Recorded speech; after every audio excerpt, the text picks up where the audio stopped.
like the ocean, waves keep rolling in. Let's just float together, feel the gentle spin. Don't promise me tomorrow when today is right here. Hold me close and whisper, I love you, I need to hear. Don't promise me tomorrow, no, not again. Just give me today, love me today. No need for grand gestures, a quiet night will do. Our hearts perfectly aligned, right now is all so divine. Moments caught in laughter, kisses sweet as wine. Even if it's fleeting, this love feels so sublime. Don't promise me tomorrow when today is right here. Hold me close and whisper, I love you, I need to hear. Don't promise me tomorrow, no, not again. Just give me. Hello, everybody. Happy Saturday and welcome to the watch party. I'm so glad that you're here. Oh my goodness. We're going to be watching Stargate 1994. I really like this movie a lot. It's really like I don't know. I don't know how people would rate this. If they, rate this as a good movie or decent movie, but it launched a franchise that was really mostly on television. And I really wanted to see more movies, but they gave us television, and I'm okay. And there was a lot of television that came from this movie, and I really enjoyed it. I hope you guys like this selection today. I have to be very honest with you. I have a a cold or the flu. I'm not sure which one, but I definitely am a little bit under the weather. But I mean, I'm in really good spirits, so I figured let's just go ahead and do it. So if at some point during this I start to feel unwell, I will uh, go off screen and handle things and come back. But so far, like the last 2 days were really rough, but today seems to be a lot better. And I'm so glad to be able to share this day with you. Just super happy when I woke up this morning. I was like, oh, great, I get to like do this one thing this week. So this was really great. Let's see who's in the chat. We got one message. Now it says new member, but I know Ted Rogers is a member, so he must have been like renewing his membership or giving us or updating some information on his thing. So thank you, Ted, for being a member, and to all the members out there, thank you so much. It really supports the channel in a very, very big way. And so really appreciate that. Really appreciate that. It keeps the channel going pretty much at this point. And DJ Knight, I was looking for you. I was like, wait a minute. DJ Knight is so quiet today. Where's DJ Knight? So good to see you, DJ Knight. So wonderful to see you.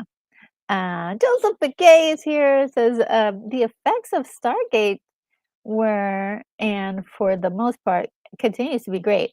Yeah, so it holds up really well. I mean, I'm really surprised that it does, because 19. Ooh, so I don't know if you guys could hear, but something happened upstairs. But yeah, the effects looks really great, and it's definitely held up. And I loved. I remember, I think this was the era of seeing multiple movies in the theater. For me, multiple times. So this was one of those where I was like, I need to see Stargate again and go back to see it. It was 1994, not a bad year. I believe that's the same year Speed came out, and I'm not sure. Was Universal Soldier also that year? That was another one that I really loved and had to watch a million times in the theater. So yeah, love this movie, and I'm not sure how everybody else feels about it either, but I do love it. Let's see. Keith is here. Hello. How are you? Oh my God. Keithy, how are you doing? Brought the donuts for the party, and we're about to, get into this. We're gonna have the best fun that we could possibly have today. And Joseph is saying happy Saturday to all. Yes. Oh my goodness. And Joseph also says, weather in Anchorage is really great. First real day, I could open up all the windows and screen doors to air out the house. Temps are 48 degrees. Wow. Okay, that's pretty good. That's pretty good. Yeah, we've been pretty cold, but the last couple of days, 70s, 80s, and so I don't know how this happens. I get a cold and at this point in time, so I don't know. Supposed to be enjoying the fresh air and everything. So I'm gonna go out. Maybe tomorrow I'll go outside and maybe the fresh air will do me some better good. But yeah, that's nice when you could open up the windows and let all that cool, nice air come on in and just refresh everything. So nice. And if you're a spring cleaner, I mean, that's even better. Have all the windows open and get some spring cleaning done. Now, before we get into it, I think it's just going to be me today, which is fun. I do love having guests, but I think everybody's really busy today. Um, and I just wanted to go over the basics of this movie. Um, this 1994 movie is very unique. It is tech, ancient Egypt. Like, how do you explain that? Technologically advanced ancient Egypt, which I've always dreamt about. And then finally, there was a movie depicting it. I was like, wow.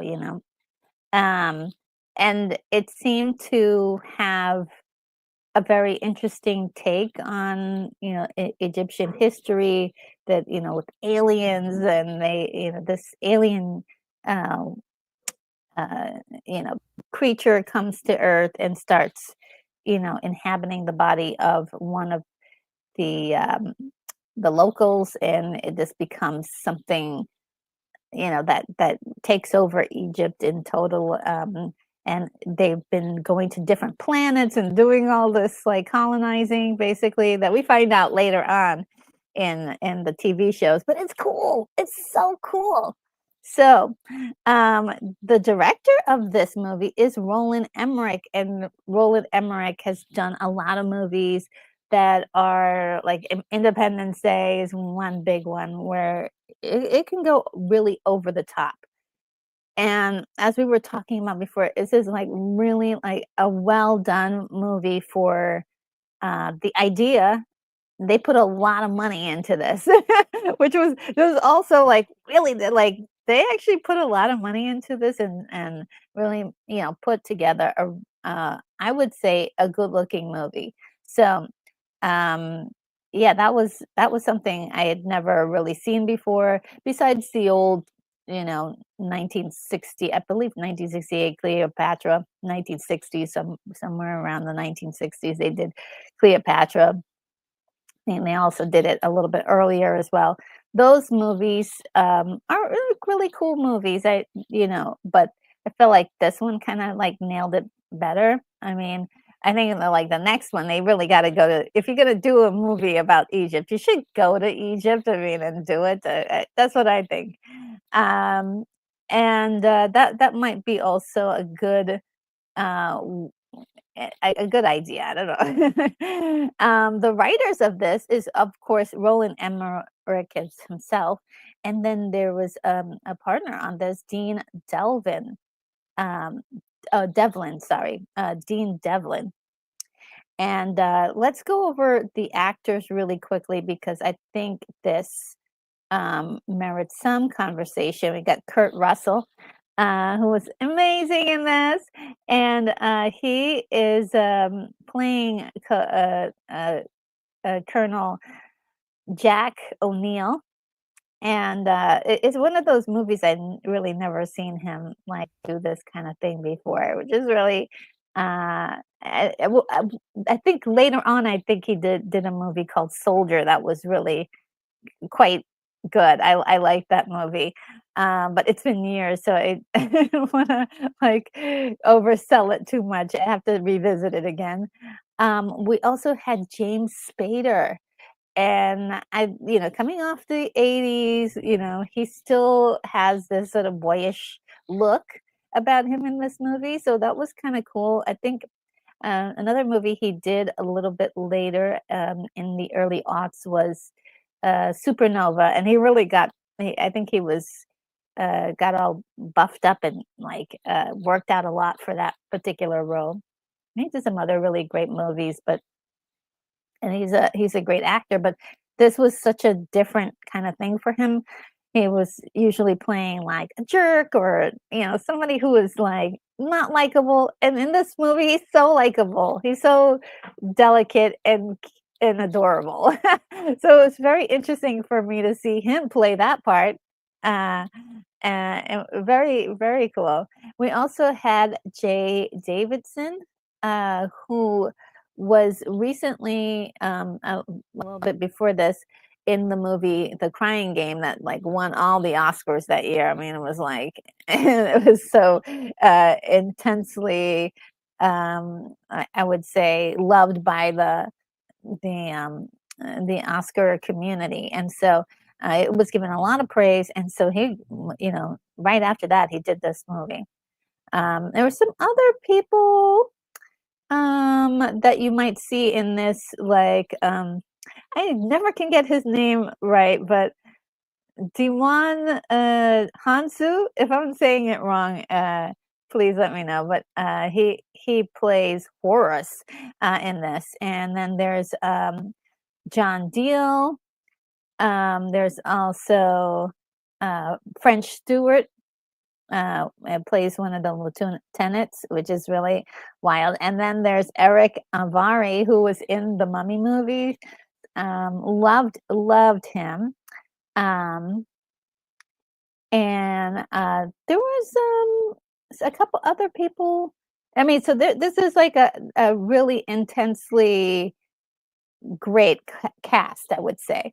And a couple of people in there that I had a super crush on one of the actors on in this, Carlos Lanchu. I had such a big crush. I was like, "Oh my god, he's in this film!" And yeah, I had super crush on him. There were some other people, but yeah, that's the main group right there. Now I see that there's some activity in the chat. Let me get that. Let me get there, guys. Joseph Begay, you are so sweet. Um, has given uh, 5 Retro Nerd Girl memberships. Thank you so much. Thank you so much. Thank you. To all the people who have been gifted a membership, just remember that this is a 30-day gift. And after that, if you wish to continue to support the channel and to receive the perks of the memberships, please just let me know. Just sign up for it so you can get that. So I believe they will either tell you about it um, or or you'll just have to do it. I'm not sure I'm, if I'm recalling the right procedure. Um, and Joseph again. Oh, before I go any further, I must give him a formal thank you. I can't forget that. So wonderful gift there. Here we go.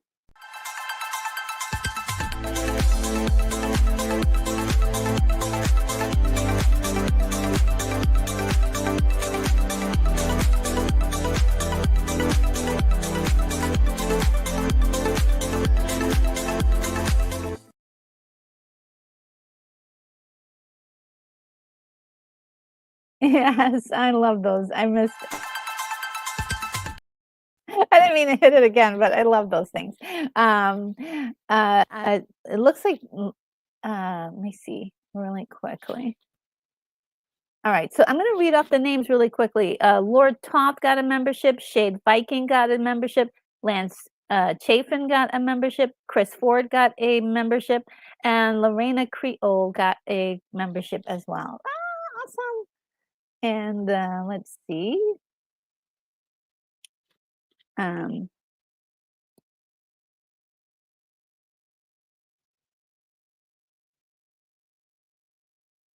I'm sorry, my eyes are like they're full of they're tearing and so I can't see. I'm really having trouble seeing. So bear with me right now. Um okay, here we go.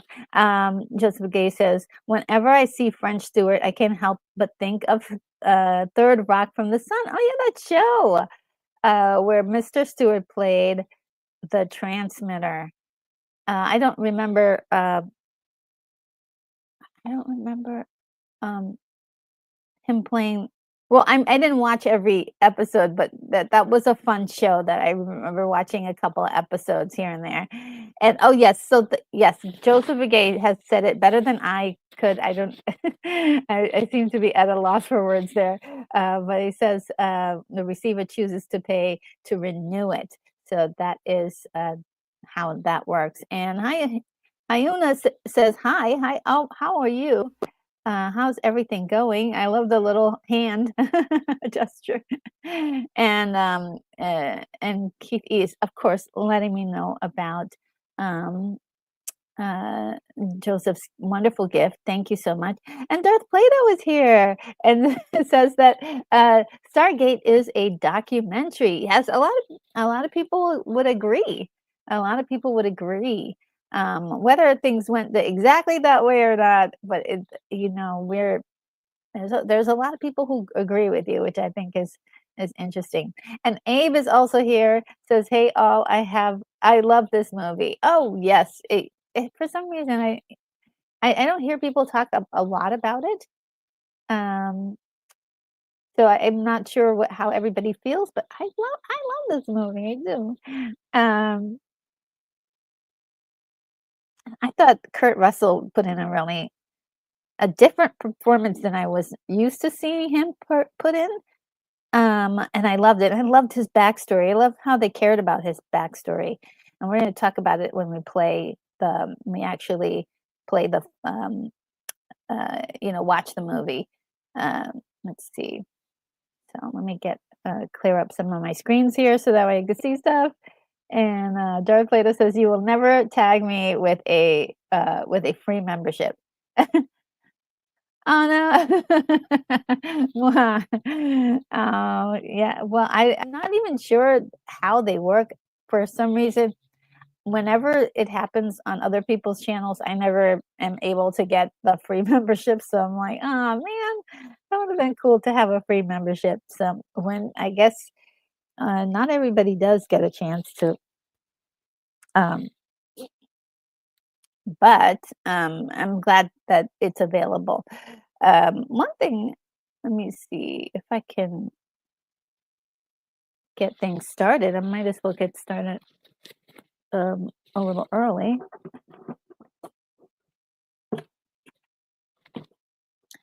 All right.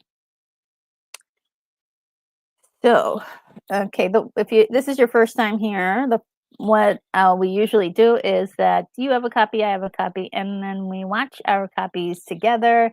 I have an auxiliary computer over here where I can watch some of your comments, but I may not, toggling back and forth. I may miss a couple, so please bear with me.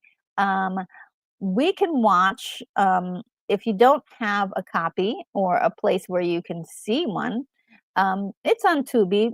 um, yeah, it's on Tubi for free, and it's also on Pluto TV for free and Roku for free as well. But there are going to be um, commercials with those particular ones. They just will be. I mean, um, let me see if I can see anything on archive. But sometimes the archive might have a copy. It's 1994. Let's see.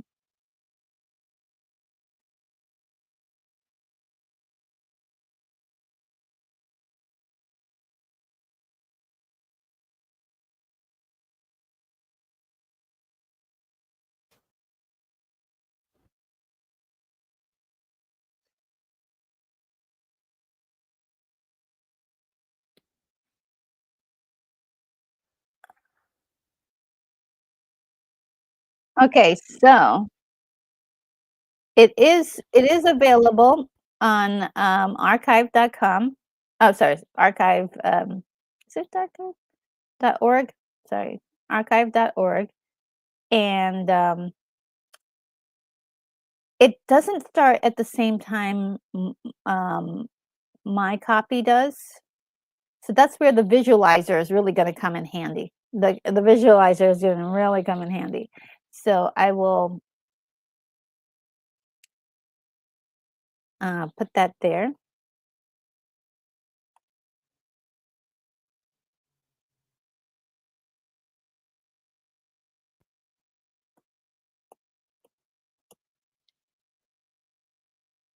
And I'll pin it.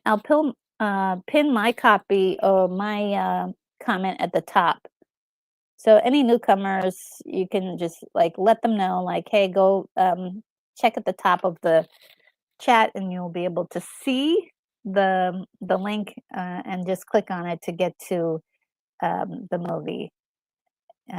But it doesn't quite start where the where we start. And so what I'll do is that with that visualizer, you'll be able to match up the closed captioning to see exactly where you are in the film. Okay. Now, before we go, let's do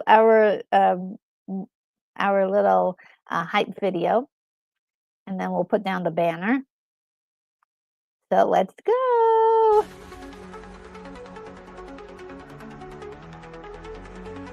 Come on, it's party time. Hear the alarms chime. Let's watch a movie. It's time to get groovy. It's time to party, party, party. We got to party, party, party. It's time to party, party, party. Party, party, party all night all night long.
Yeah.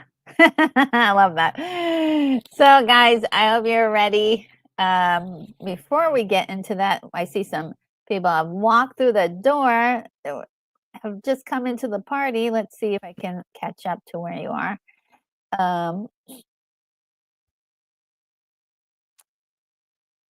We got Stunt Brat in the house. Woo, woo, woo, woo, woo, woo. You guys remember Arsenio Hall when he used to be like, oh man, I miss that show. It was so good. So good to see you, Stunt Brat. It's been you just walked in. I unfortunately have a cold, so I'm not my usual self. I may be a little disoriented today, but I'm here because I not only do I just love hanging out with you guys, but I love this movie, and also I'm actually in a pretty good spirits. So I feel good. I feel good. I may not be in the best health, but I feel good. Let's see. And let's keep going. And Joseph Begay says, my copy starts with the Studio Canal intro video. Oh, mine is MGM. It starts with MGM.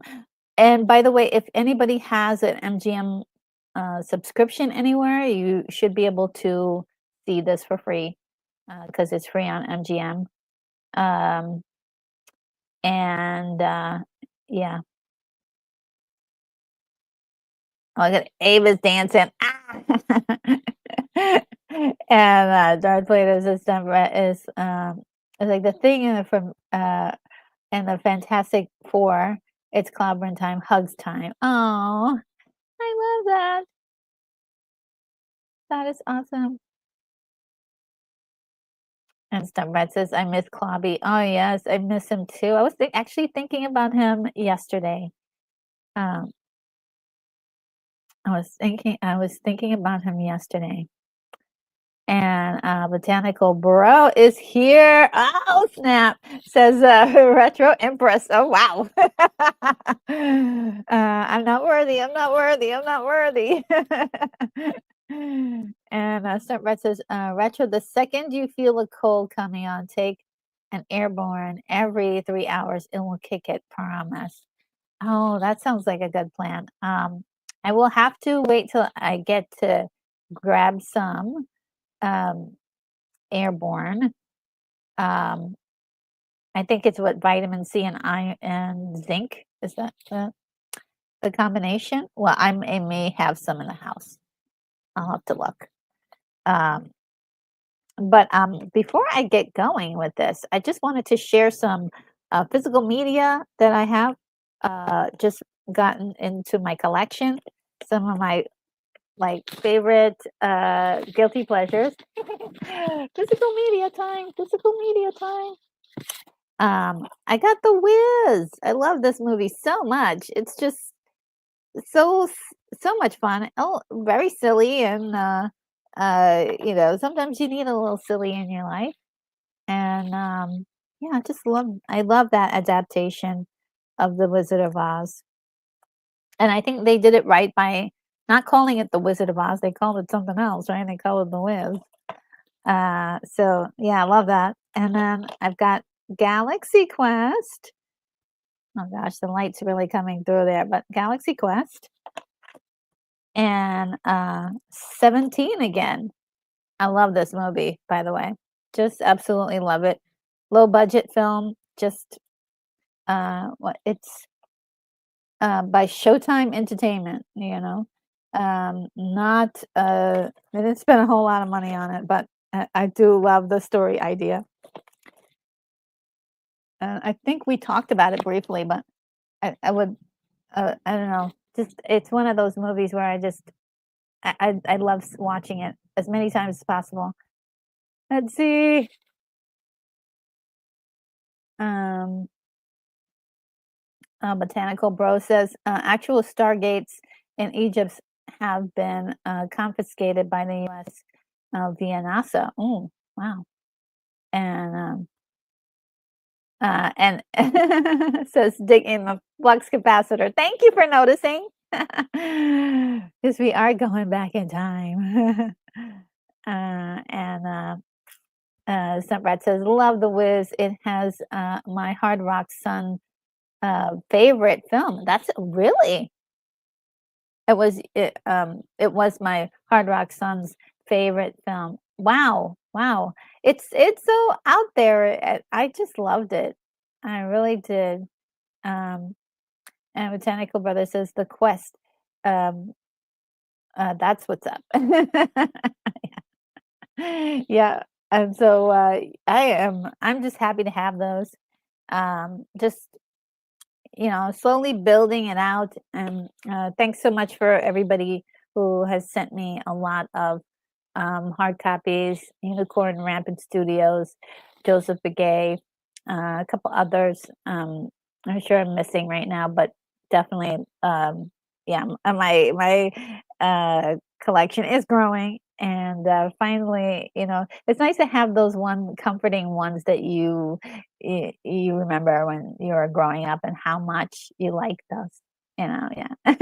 And Amy says, "Great movie. Galaxy Quest is still one of my favorites. Isn't it just like a side tickler? Just I just can't help but laugh and enjoy that movie." And Tom Baker says, "Saw it in the cinema." Yeah, me too. Me too. Had to see it when it came out.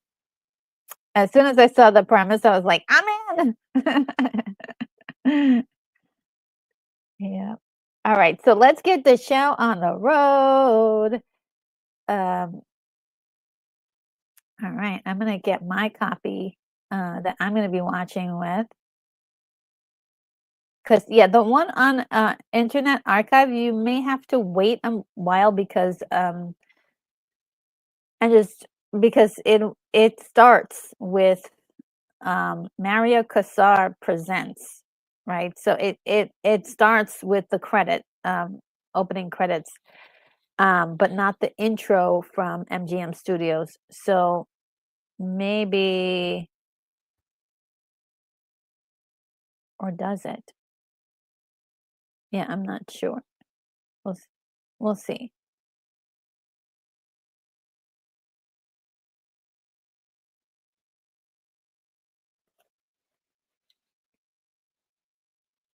I hope it does. Give me one moment to set up my copy that I'm going to be watching. I'm watching this on Amazon Prime. Of course, I bought this like ages ago.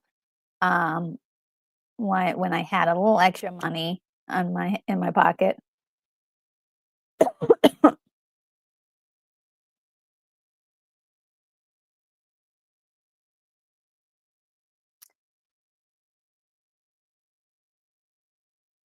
And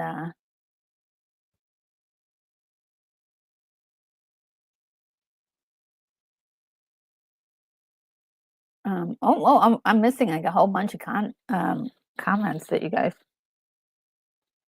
Um, Botanical says, "Have you seen Sinners? What's your opinion?" I did not see it yet because um, life was lifing hard, so I didn't get a chance to see it. I don't think I make it to the theater to see it, but as soon as it comes out on streaming, I'll watch it.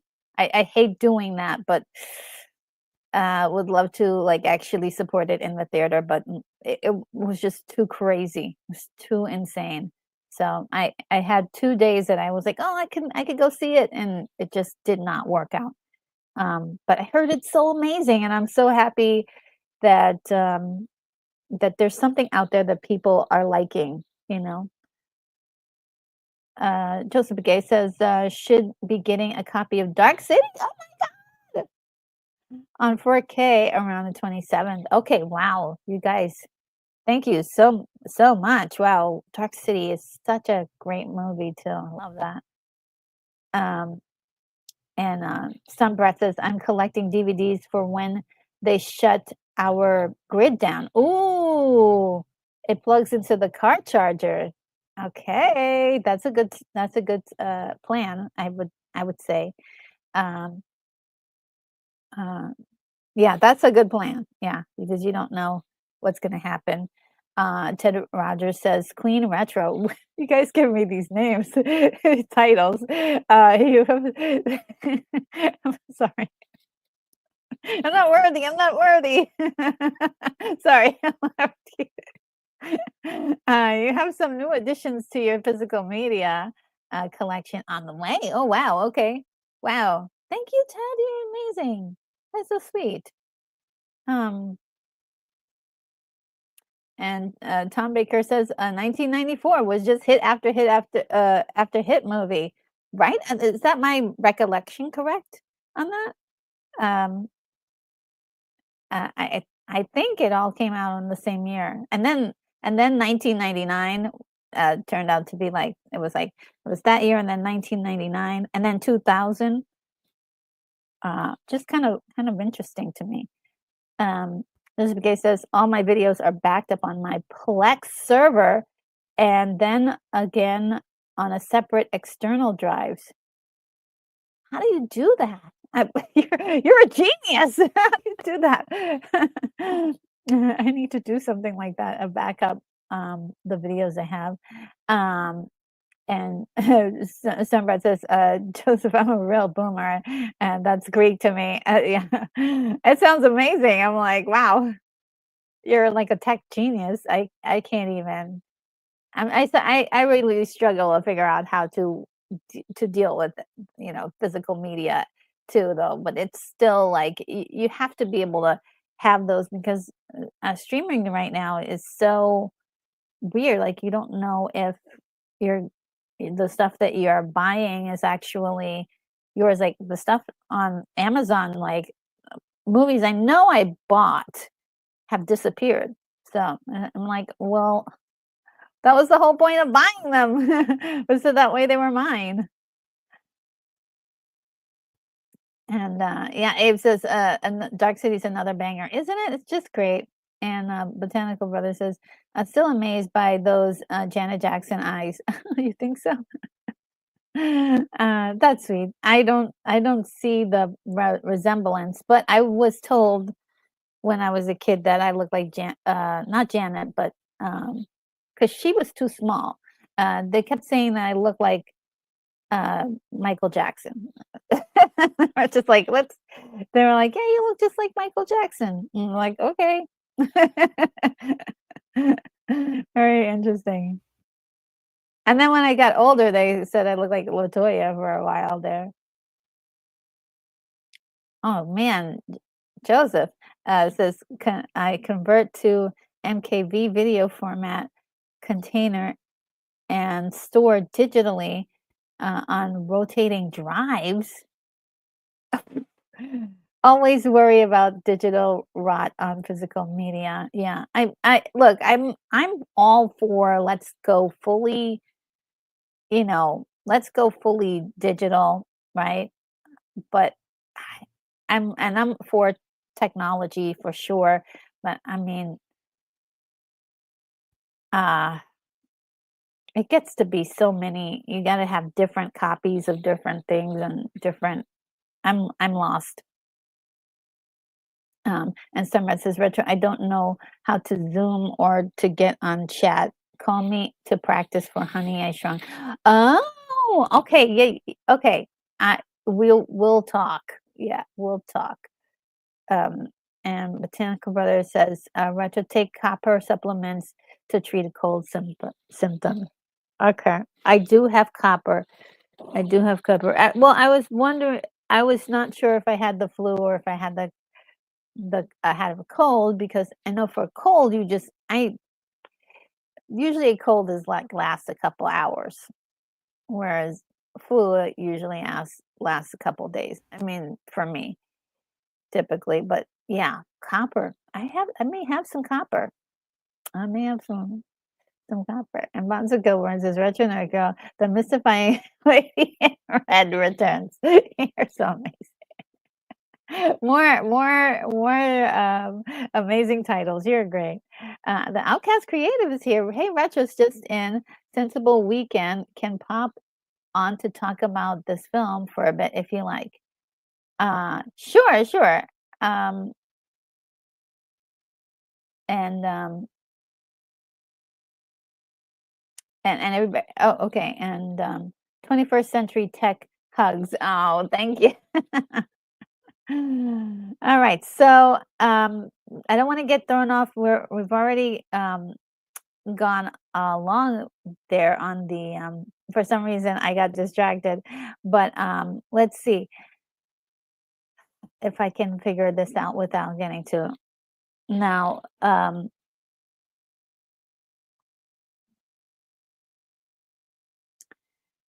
Let's see if I can figure this out.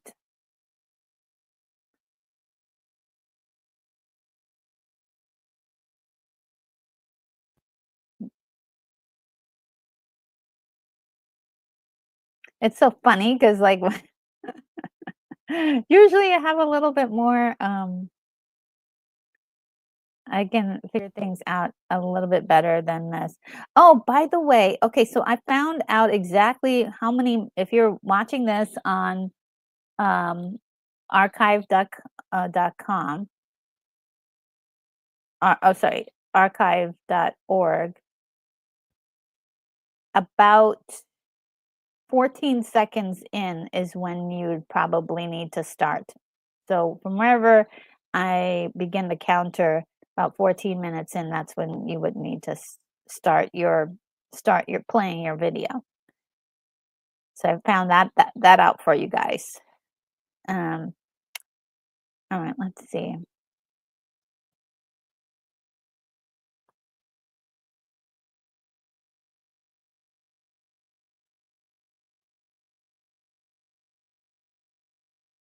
Where am I? Okay, hold on.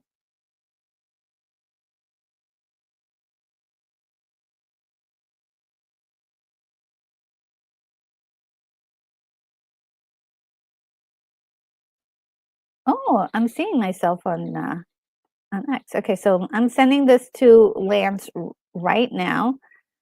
Um,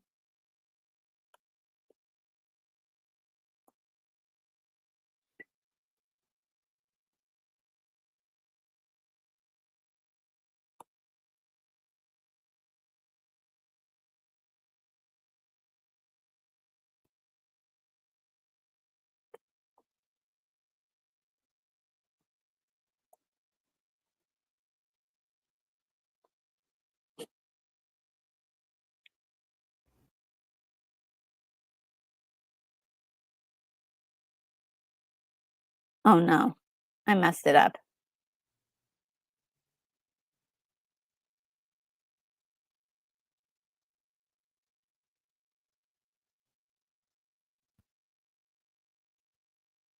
Okay, I think I did it. All right. This is really cracking me up.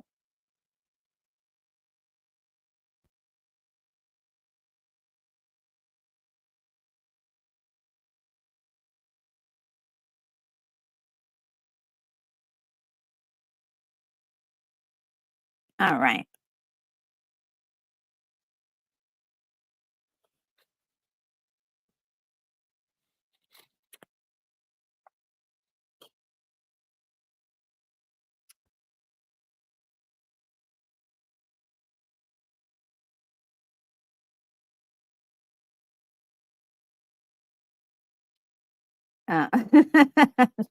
The Tentacle Bro says you have to dial in the right Stargate address. Yes. If you don't, it's gonna be trouble.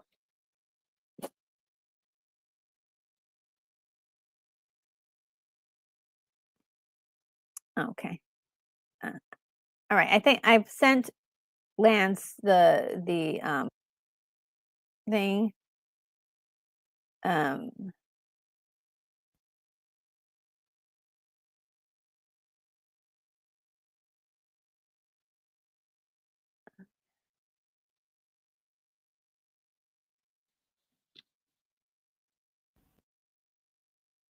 okay.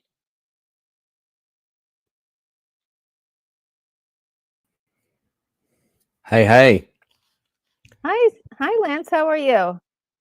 I'm not too bad, thank you. I'm so sorry I had to bail on you last week after having said I could come along. I mean it's a good reason, but literally about an hour before this script that's been people have been looking at, it's all greenlit, it's all go, and we had to do a massive rewrite on it and reset it in Miami, and it needed to be delivered today.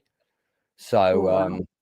it was suddenly all hands to the pump, and I just turned off all my social media, everything, and just was on that script until it was finished. Oh, And wow. I'm gonna have to stay off camera because I'm flying tomorrow to Corfu at 9 o'clock in the morning. So that's why I've had a very sedate weekend. I still went dancing, but just no alcohol, very sensible. So Mm-hmm. just my gym, if you like. But I have fantastic memories of this film because I did a big birthday event to go and see this film, and we did Stargate and Interview with a Vampire in the same day. Oh, wow. Yeah, that's right. That came out at the same time. Incredible. Yes. They opened on the same week in the UK.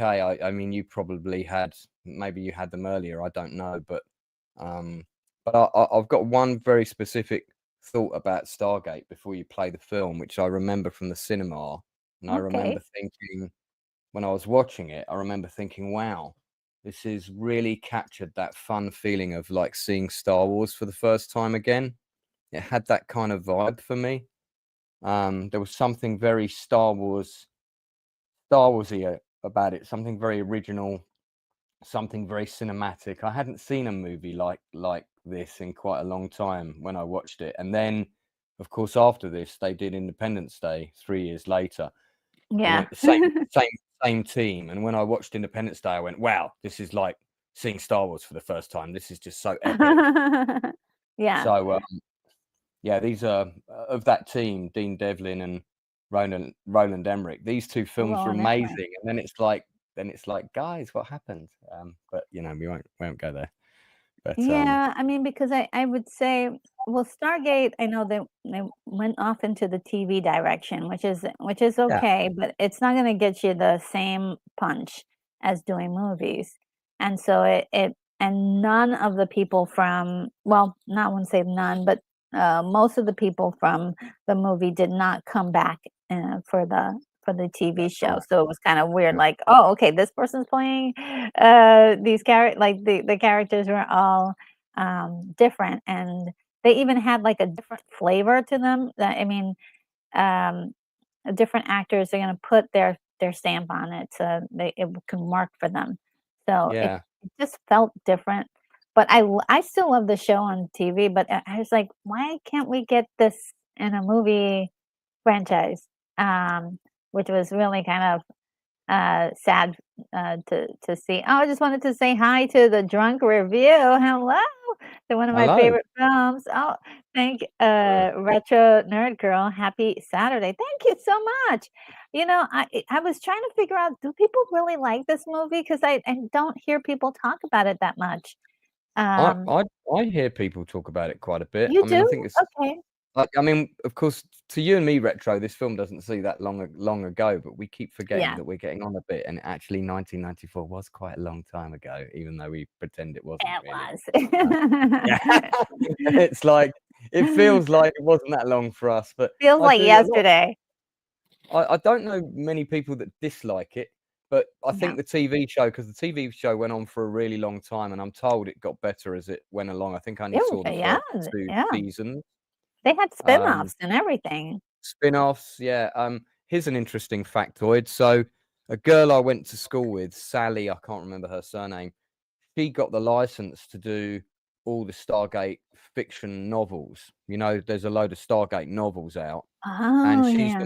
she's the main writer on those, and they're published by a company called Fandemonium, and that's her company. And she was in my year at school, and it's funny because we always both said we were both going to write books, and we both ended up doing it. She did it before me. I didn't do my first novel until 2017, but yeah, so she I think she published some romance books before that, and they sort of didn't do that great. But then she did Mhm. she got the rights to do the Stargate novels, and they did really well. And she's done fan conventions and all kinds of things. Mm. So, yeah, I think she does quite well with all that. So interesting. That's That's a that's British person crazy. that did that. Um, That's actually really cool. That's a yeah. good story.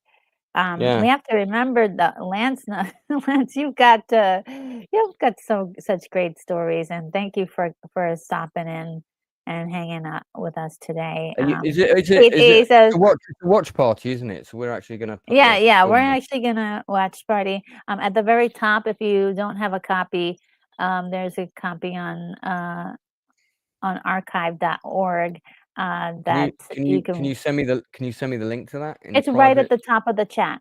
It's Oh, right is on the it? top of Oh, the, yeah. let me. Mhm. Sorry, I'm being Yeah, it's very right at fake. the top of the chat. Being very And YouTube polite. if you have an MGM subscription, you should be able to watch it on any Fine. their platforms. Funnily enough, I don't have an MGM subscription. I want to get one. I know because isn't all the Bond movies on MGM that I'm from what I remember. think Yeah, they I are. think they are. Yeah, and I need to have access to them. They were all on Amazon until fairly recently, and I For think until years, right? Yeah, For years, you could yeah. you could watch any Bond movie, and then Yeah. all of a sudden you can't. So it's like, oh I've man. got all the physical copies behind me, apart from I've got everything up to Casino Naturally, I would expect that from you. Naturally. Naturally, Mr. Outcast, and Martini, Naturally. shaken but not stirred. I Hello, didn't Retro. think You're it looking was. very lovely. But Retro's Miss Keith, Moneypenny today. sure. Keith E says, "I'm glad Lance is here." That's such a sweet comment. Very Thank kind. you for saying that. Super lovely. I've actually spoken to Keith in person now. I mean, not like in the same space, but we've had a call. Really? Yeah. Wow, you guys Yeah, I are had a call with him. amazing. It was a while ago now, but I definitely heard his voice. I remember. So we had an actual phone call. I think it was about 3 What? months ago. Oh Yeah. man, that's awesome. So Abe says, I think it was French Stewart. French Stewart was one of the only movie actors that reprised their role in the show. Yeah, and then there were like one or two others that showed up as I other think there was characters. one or two others that either showed up as other characters or came back as guests. I seem to recall one of the tall black guys that was in Stargate, not Damon. I forget to pronounce his surname. Hemsu. Oh, He yeah, I always have problems with his first name. Yeah, I love him. He's a fantastic actor because he's one of the Iwan. guards, isn't he? Isn't he one of the Yeah, he's guards? one of on the Stargate? guards. Yeah, he's one of the guards. One of the main guards. Yeah. Horus is his name in the Yeah. movie. I thought he came back at one point, but it wasn't him. It was somebody else. But I think there were a couple of people that had like really weenie parts that then ended up kind of doing other guest roles in the show. You know, mainly so they could do the convention circuit, probably. Yeah, that's exactly who we were talking about, Abe. I think Demon is his last. It's Damon Honsu is how you pronounce it. Sorry, being a film director, I should know these things. Damon? It's I don't think it's pronounced Damon, but the surname is pronounced Honsu. Honsu. I think we nailed that. Honsu. I think it might be something like Demon Honsu, Dijman Honsu. So don't quote me, anyone. For all those people in chat, don't try this at parties. Don't try this at home. You'll fail. Oh man! If I suddenly Retro, I'm on call at the moment, so if I suddenly have to mute myself, it will be because someone's calling me with script notes. Okay. Okay, sure. Yeah, I may have a moment too because what we were talking about before is I do have a cold that may be a little bit more severe than normal, and so we're just playing it by ear right now. Bonzo Kilborn, thank you. Thanks for stopping by. Says hi. I think it's Gman. That's, you know what? That's correct. He's right about that. The D is silent. Oh, I keep saying maybe I'll finally be able. Gman Honsu. That sounds right. Gman. My casting director has pulled me up on the pronunciation of his name on a number of occasions. Yeah, and the drunk review says. Guess where I should have been tonight? The cast and crew screening of Mission Impossible in Leicester Square. And my casting director had tickets, but I was at a rave and I couldn't. Yeah, so it's the rave or the movie. Oh, that sounds like it would have been fun.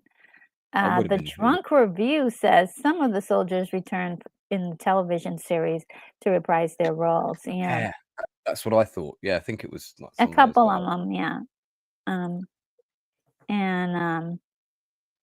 let's see. Let's get things started. This because right after this, I got to head over to Lorena Creole's channel for a movie. What movie are you guys doing there? Let me see. How to Train Your Dragon. Oh, nice. I'll be heading off to bed at that point, or at least trying to sleep, so I can catch my flight in the morning, and it won't be on a dragon. It'll be on a traditional mode of transportation. Yeah. Oh man. And okay, so let's get things started. Yep, the timer here. So the way it works is that you have your copy, I have my copy, and I still Lance haven't has got his that. I copy. haven't got that link. I scrolled up in the chat, and I couldn't get all the way back to the beginning. It's right at the top of the chat. Oh, It's hang in on. black. Is It's in it in black? Oh, I see. Sorry. Yeah, you've got really sophisticated things on your channel that I just don't have on mine. I've got it. Really? I was just saying how back in the woods I am technologically. You're back of the woods. I'm over the cliff and in the cave down the bottom by the sea. Are we clicking the play button on 3 or something? What are we doing? Okay, so your copy is going to start in about 14 seconds after the countdown begins. Oh, this will start automatically, or I've got to press play? You've got to.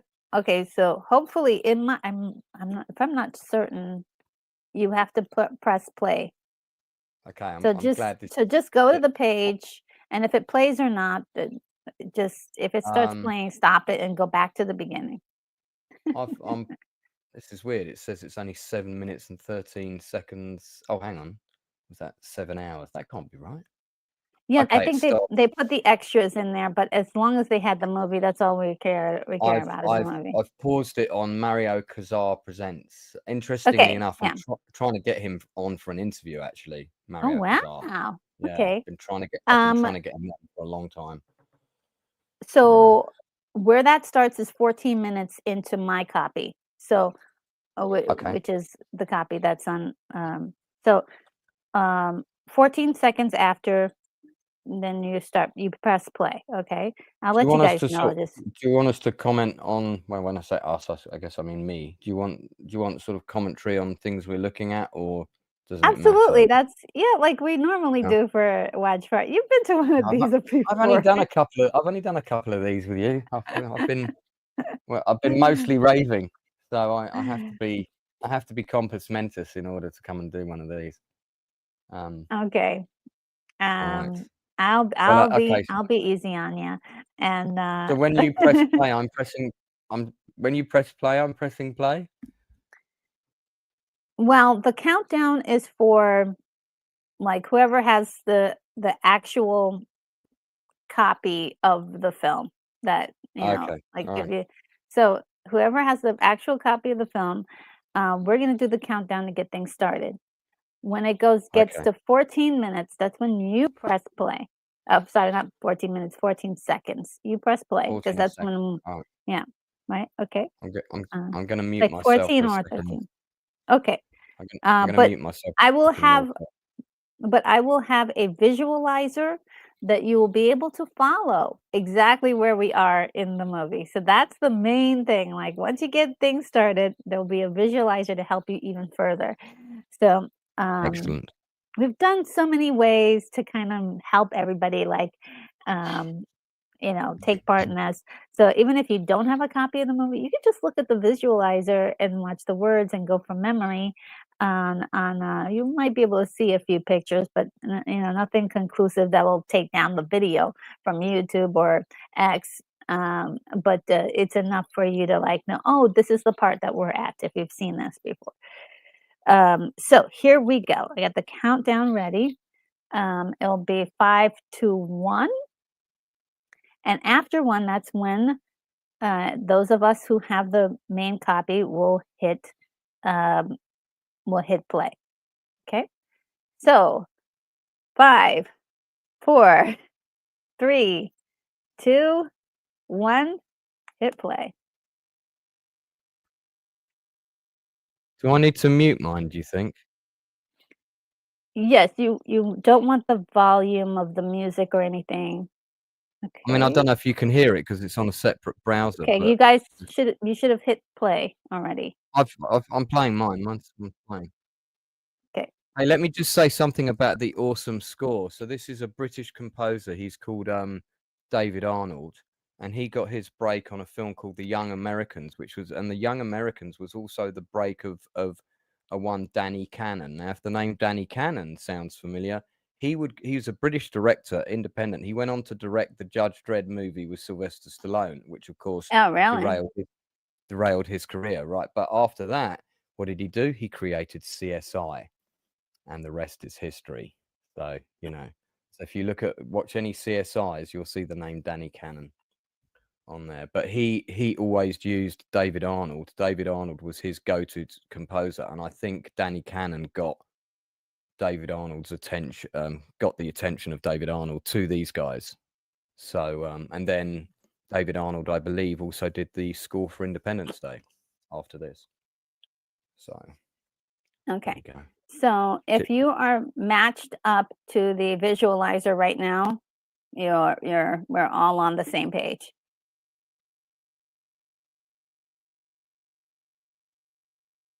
I've just had the visual effects credits, so I don't know if I'm on the same. You may need to pause. either. Am I ahead of you? Or I don't know. I don't know. If you look at the visualizer and if it's matching what you see on the visualizer, then we're at the right point. Oh, I see. Yeah, I can sort of I can just see the lower bit of the screen. Yeah. Yeah. Sorry, I'm I very rusty love the score. It's so like great. Very emotional, very evocative, isn't it? Yeah. Very primal feel to it. And the guy who did the creatures for this, Patrick Rastapopoulos, or how I don't know you pronounce his name like that, but he also did that strange walrus creature at the end of the second Conan movie. So.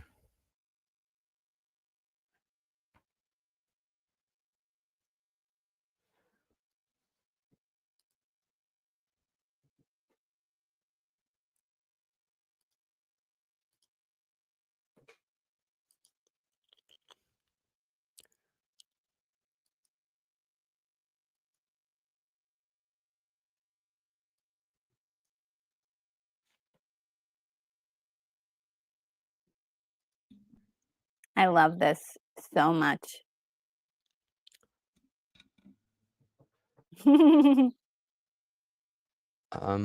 I think the link you sent me is a Oh. different edit.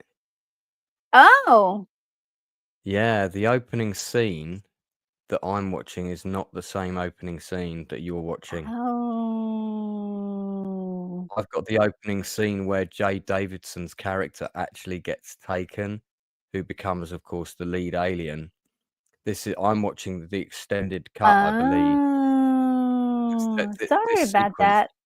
No, this is cool because I haven't seen this cut in a long time. But this sequence where Jay Davidson gets taken at the beginning is not in the original cinema release.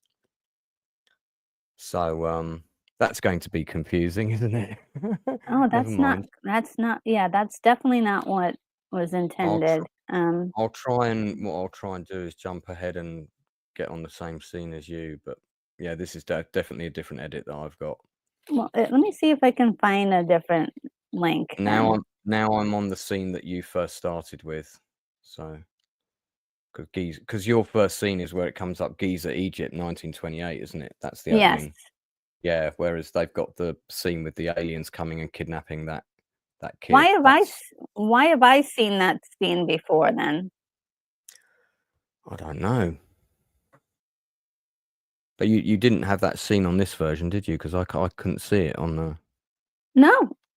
No. Yeah. There are two different cuts of Stargate. There is a director's extended cut, which is definitely the one I'm watching. You get the nicer one? That's just the way things are. What's up with that? Lance coming on and ruining everything again. What's going on? Lance, you get the better one than I do? God darn it.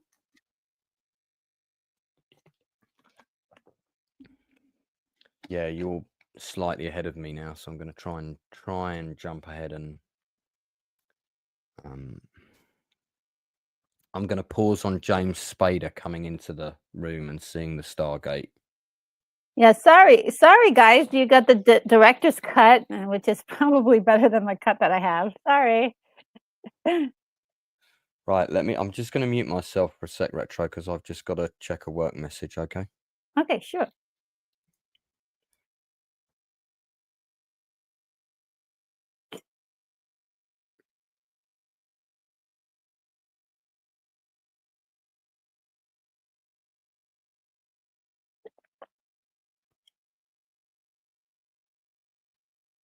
And then people were like, "What?"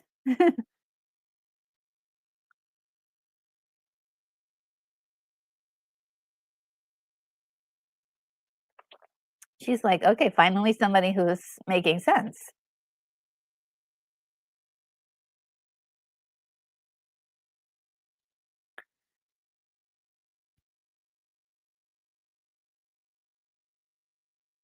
Oh, thank you. Joseph Begay says, "I've seen this movie so many times I can just follow the visualizer." Thank you.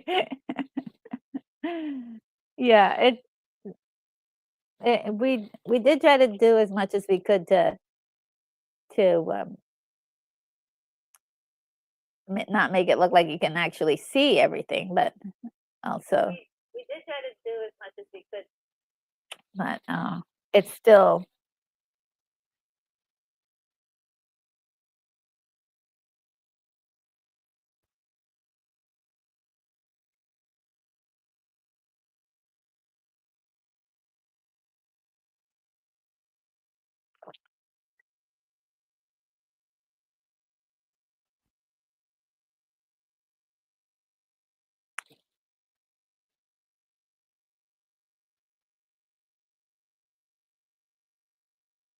How'd you get that? She has pictures of of his parents.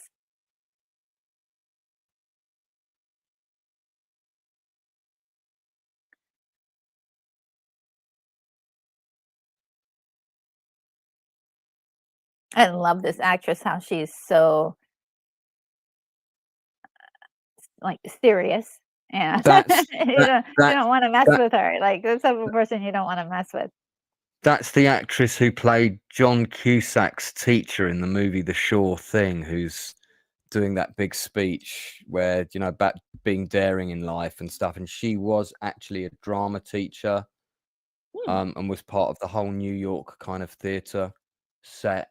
Very, very well respected actress, really, really beloved. I think when she passed away, her funeral was like attended by like hundreds of people from the acting alumni Oh, of really? the US. Yeah, extremely well liked and well respected actress.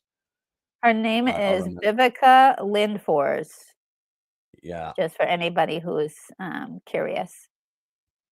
yeah. Do check out her role in The Sure Thing with John Cusack. It's not a massive part, but she's great in it. And she's got a great role in The Way We Were, which 1973. That's worth checking out. Mm, She mm. did a really good episode of Law and Order as well, which I also saw. But she was very much a stage actress. Her main career was on stage. Lots of guest TV stuff and that sort of thing. But yeah, if you saw her in a play, you would have remembered it. But you can also find her in Voyage to the Bottom of the Sea, which Retro would no doubt be keen to see. Very retro, that. I like the sound of it. Yeah, great TV show. Yeah, this part was dark. I was like, "What kind of movie am I watching?" When I saw this for the first time. And he's like, "Doesn't look good." Yeah, with the gun, and I think the setup with the characters at the beginning is really strong. That's one of So, the things yeah. about this film that Yeah. really works for me. Yeah, and Um, we're only 9 minutes in, and we've got backstories for 2 characters. I think the film does suffer from pacing issues in a couple of places. I watched it Yeah, again not that long ago. Maybe yeah, we can get to that later, but um, yeah. Yeah, they're like, he's a hot mess." And she's like, "Whatever, if you can talk to him."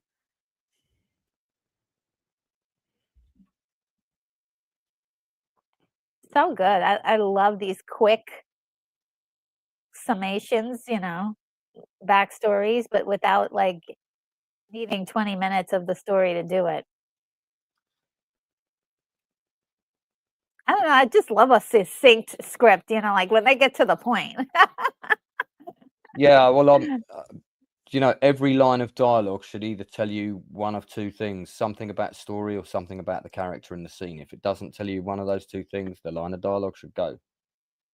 So that's Lancey 101 script writing course Oh, stuff that I teach. it's even It's a better very. when it actually like matters later on. You're like, oh, this is how that comes into play. Did you see the sci-fi movie that Dean Devlin and Roland Emmerich actually met on, which was it called Moon 44 or something like that? No, I don't know anything about this. Please explain. Yeah, so there would Roland Emmerich made a sci-fi film, which I think it was predominantly financed in Germany, where he's from, but he wanted to make a splash in Hollywood, so he made this big kind of science fiction movie, action movie, and I mean, it's not that big, but he tried to make it look epic, and got a lot of model work in it, which is really cool. Ooh, And I can't wait. What is it called again? I Moon. think it was called Moon 44, but don't hold me on that. I'll check in a second. But there's a group of convicts, and then there's like a group of nerd kids, and the Oh convicts and boy. the nerd kids have to work together in order to destroy the enemy, basically. And Oh, Dean Devlin was an actor, and he was playing one of the nerd kids, and that was how they met. And as a result of that, that's where they teamed up and carried on working on films together. It's kind of a cool story. wow.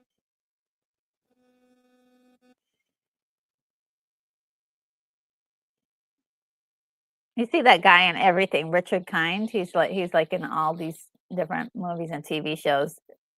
Yeah, and Leon Rippey's been in tons of stuff as well. He plays the general, one of the generals in the great I love character. this. I love this part when he just comes in and he's like, "Oh, you guys got it wrong." It's not a door to heaven. Yeah. Stargate. And I love the way the lady's like looking at him like, "Wow,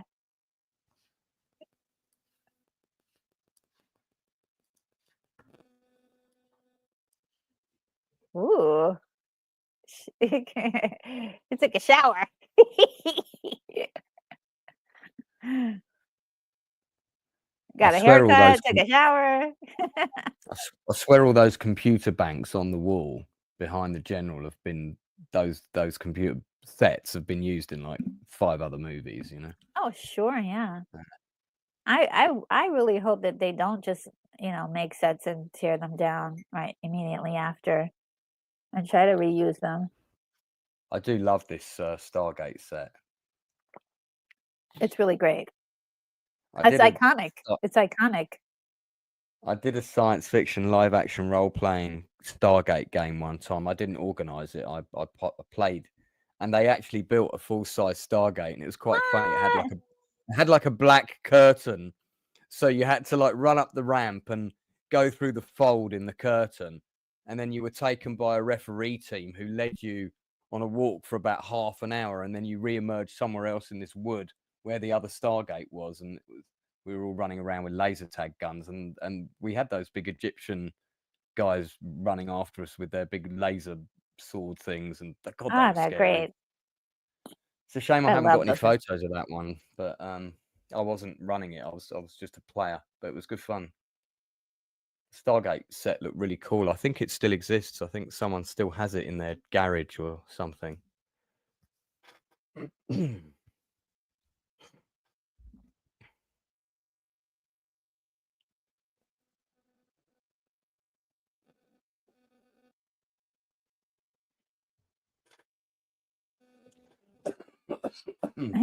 Just to go into the hallway to grab some water, you need to show your ID.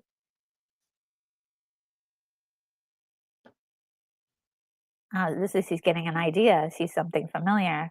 Some patterns are coming together. I love all that stuff with the Yeah, so symbols. cool. The So world cool. building is very good. He's such a strange person.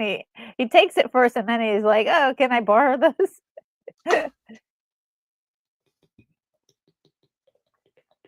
Yeah, he sees it. There's no other extra scenes yet, so I'm still on the same page as you, so to speak. Oh, good. I do know. I know when they come. The next one's not for quite a while, I don't think. It's so weird because it's what do you call it? When you thought you saw something, but you didn't, and everybody else thought they saw something too, but now there's no proof of it. The right thing is something different. What is it called? It's Um, something like, it's not this, but it's something like retro-reflective memory or something it's called. But I'm only saying that because you're retro. But it's a phrase similar to that. well, yeah, it's so weird because I could have sworn that I saw that opening scene you're talking about in the theater. You may well have done. I mean, don't forget, I saw the wrong cut of June when I saw David Lynch's June. So you know, um, Really? Okay. Well, we'll yeah, talk about that some other time, right? yeah, We'll have to and have a talk whole, about that. whole extra 30 minutes. Yeah. Great fun for me. Um, I love this scene when the water comes out. The sort of liquid forms in the door, and the guy's pencil drops out his mouth, and all the little details like that are all like really fun.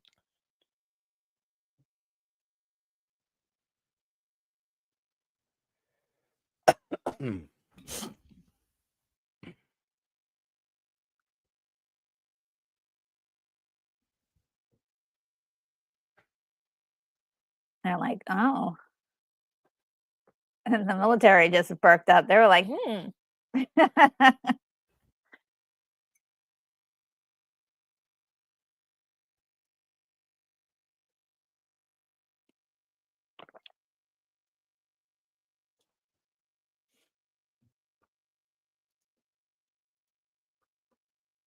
This is a John his name is Colonel O'Neill, right? Yeah, Um, and they call his first name is Jonathan, but he's also called Jack. I never heard that before. Usually Jonathan is like short, and they call him John or Johnny, but never heard of like Jack. Jack is short for Jonathan. No, I haven't either. Yeah, that's the first time I've ever heard that. But Jack is such a cool name though.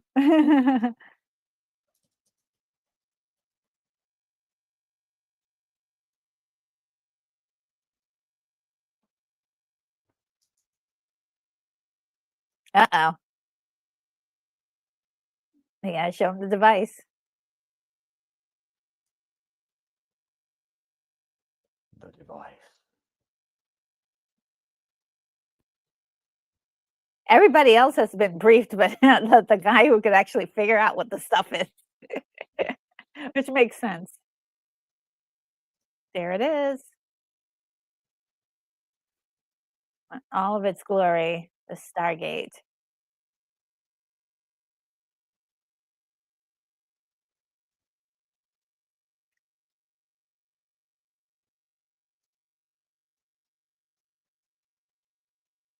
I think whoever designed this really did a fantastic job. Oh, let me just check the Oh, Lance Oh, Chapin is here. Hello, Lance. How are you? You got a gifted membership today. So, yeah, uh, from I believe from Joseph Begay. So, hope you enjoy that membership. ah, And comes with all kinds Botanical of extra Brother, super perks. say that again. I said it comes with all kinds of super cool extra perks. Yes, and it helps the channel. So I'm like, "Ah, thank you. Um, Lance. Oh, okay. Let's see. Bonzo Kilborn says, let me see. Oh, no, no. Botanical Brother says Spader was good in Supernova. I thought so. That's another movie. I loved that movie when it came out. I must have seen it a million times. Um, with Angela Bassett, they just played totally different characters than they're used to playing, so I really enjoyed them.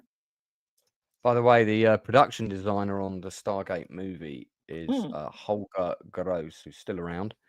They Oh, also did The Chronicles of Riddick. They did The Negotiator with Samuel L. Jackson. They did Deep Rising, which my friend Jason Fleming is in.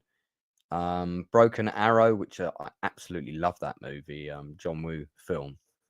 They also did Universal Soldier. And prior to that, they were a production designer for Canon, doing mm. American Ninja 2, The Confrontation, Hero and the Terror with Chuck Norris. I love the fact that they started with Canon, but then they went on to do some really great movies. Oh, yeah. I mean, that's why canon is so legendary. Like, it got so many people, like, started and just had, like, the weirdest movies, but also, like, Yeah. they just it's just a place to get started. But it looks like they're retired now, but they are still around. They did also do Wind Talkers, but we won't talk about that. Yeah, and you've got three art directors on the movie as well. All What I pretty. loved one thing I loved about this was how they had already assessed or ascertained a certain amount of technology to be able to actually activate the Stargate. Yeah. Once they got the 7 symbol, they were like, "Okay, let's go. That's one we needed." And at this point, Daniel is like, "Oh, wow, this is crazy. What a cool effect." Very different role for James Spader, this part Yeah, as well. yeah. I Um, think before then, it he was was in a lot of roles where he played like a smarmy guy smarmy or the guy or kind of psychotic villain. You yeah, never would have thought, looking at his CV, he would not have been at the top of a radar for this yeah, part. You and would have he's put like Anthony Edwards probably would have been more likely to have got this role, but he mm, would have been doing ER at the time. But that sort of actor. But he's great yeah, in this. It just goes to show how he's so versatile good. he is. Yeah, Yeah, it's really good. and he's playing a character that's so, um, sympathetic, like, you have there's a lot of empathy for Daniel in this, um, and at this point, he's telling people, like, "This is this, and this is that," he's figuring things out. Right now, he's, like, completely confused, he's like, "What? What is going on?" So he's at a loss, kind of trying to figure out what's going on too. So there's something about him that's so likable.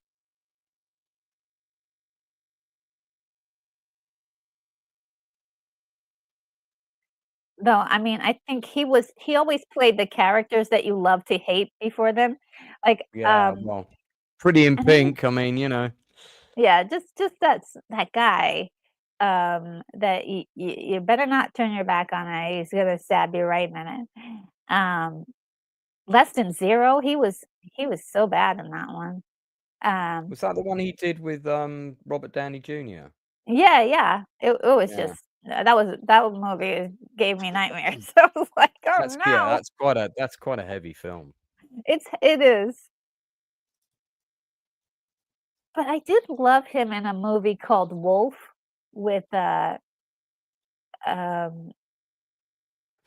who was in that one? Wolf, Michelle Pfeiffer and, Jack Nicholson. It's like another guilty pleasure of mine. He played such a terrible person. Oh, Botanical Brother mentions Less Than Zero as well. Uh, I yeah, saw he was Less Than so Zero at the cinema, actually. that movie, oh, it was so I rem sad. I remember seeing I saw that and 2 other movies on the same day, and I remember I think I saw Less Than Zero first, and I was like, "My God, I hope the other 2 movies are a bit more cheerful," and I think they were. Yeah.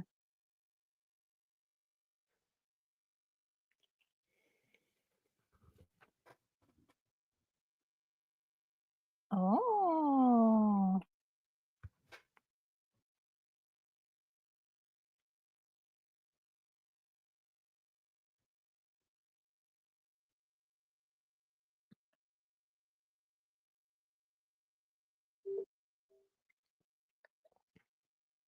Oh.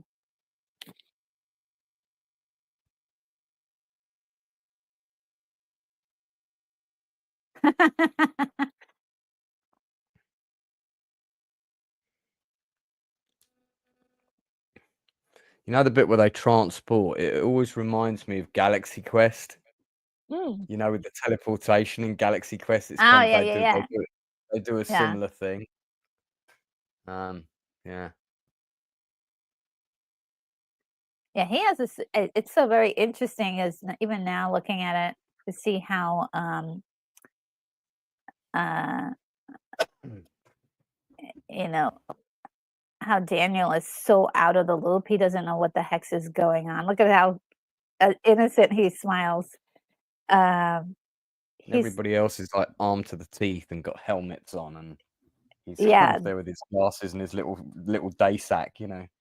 yeah, he's totally, out of the real loop, which is they really just wanna blow up whatever is on the other side of those gates. Yeah.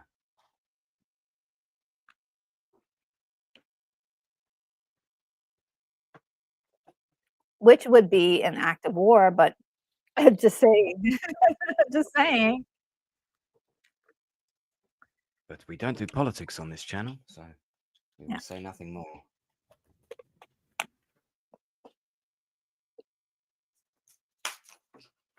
I'm trying to get as many liquids as I can in my body. I am doing the same. I'm multitasking to a degree that you would not believe while we're doing this stream, which is why I'm staying off Oh, camera. But thank you so much, I really though, wanted, for I really wanted to come on after letting you down the other week, and I also saw you were on alone, and I thought, oh well, we can't have that. So You're so plus, kind. Thank you. plus, any time with retro is time well spent. Aw, So I've got that as a plaque I really mounted above the appreciate desk. I really appreciate that. Thank you. No problem. All my friends love you, by the way. They've all sort of checked you out now. They've all tuned into your channel and stuff. Oh, stop it. Are you Yeah. gonna make me So, blush? well, it's all right. You're allowed. I'm Let's sure you've got see. some powders for that, just off camera somewhere. Oh, okay, let's see. Some activity in the chat. Let's see.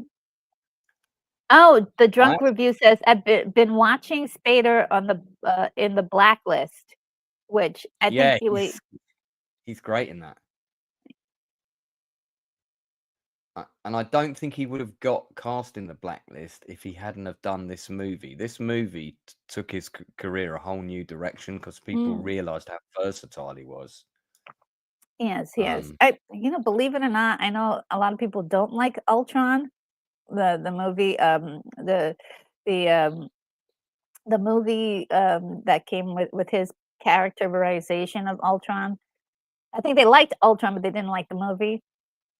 But Yeah. I did. I liked it. I liked how he played that character too.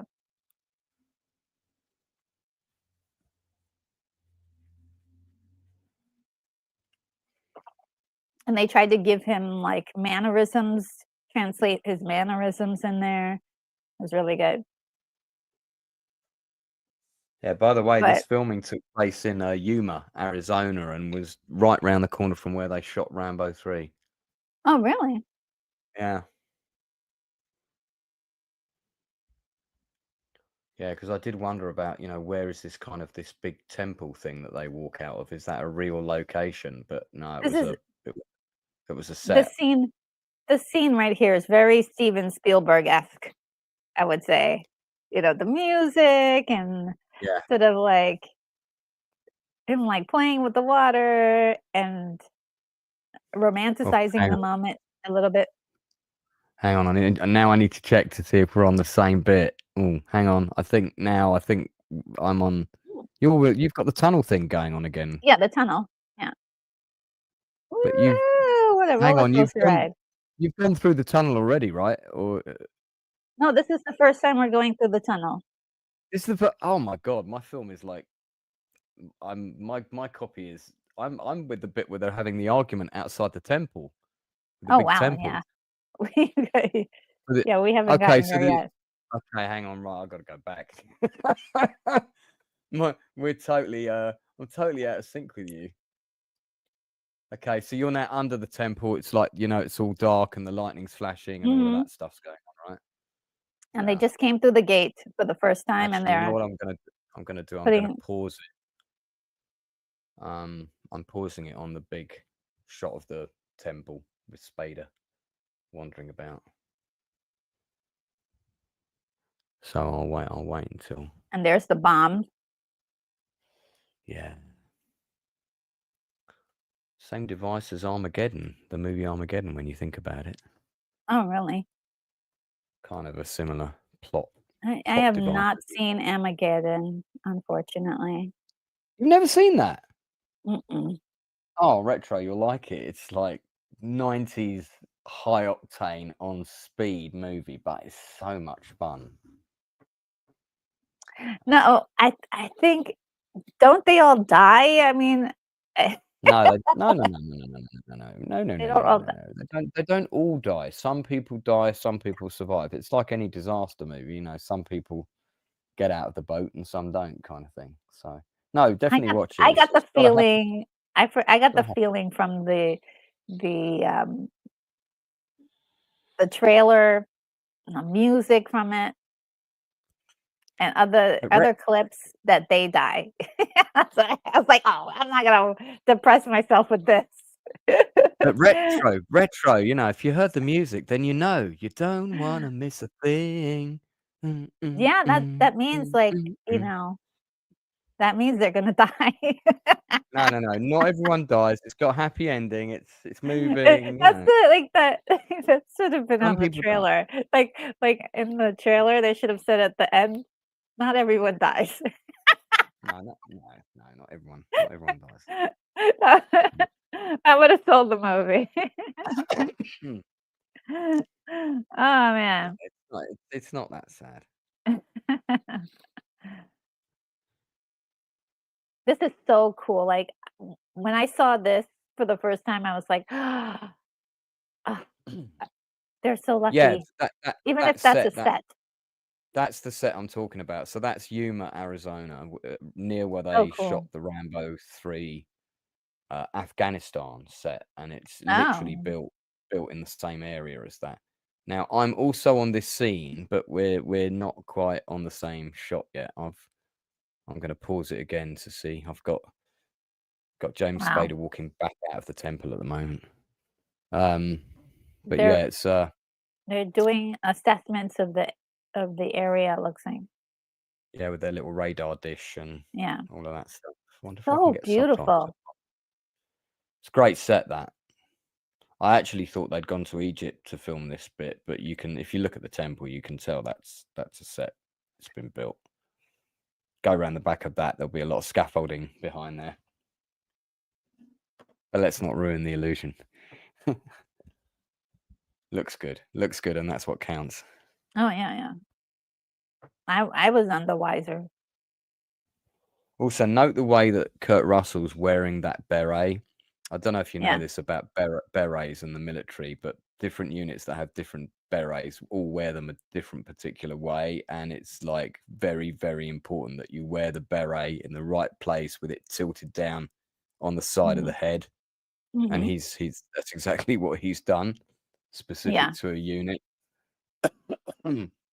Yeah, so he's got it worn correctly. He's doing it right. Okay. Yeah. I'm sure they had experts on hand for that.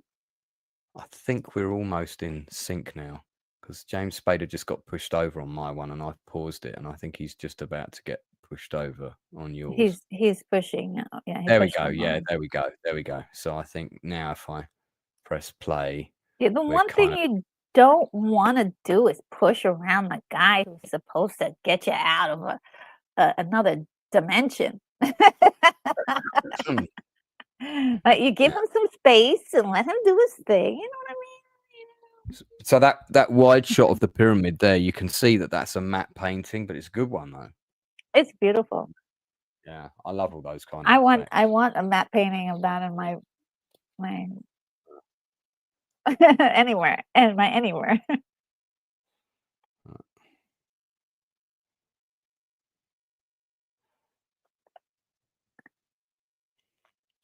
And I think as well, like the soldiers get a bit more screen time in the director's cut. They get a bit more dialogue. Oh, Actually, sure. do you know what? Sorry, there's the original release and the director's cut. The director's cut, in the case of this film, is actually shorter. Yeah. Oh, So I think the original interesting. cinema release did have that scene at the beginning, which for some reason was truncated out of the version you've got now. Okay. Um, so it could be that, I don't know. We've both got different cuts anyway. That's all I know.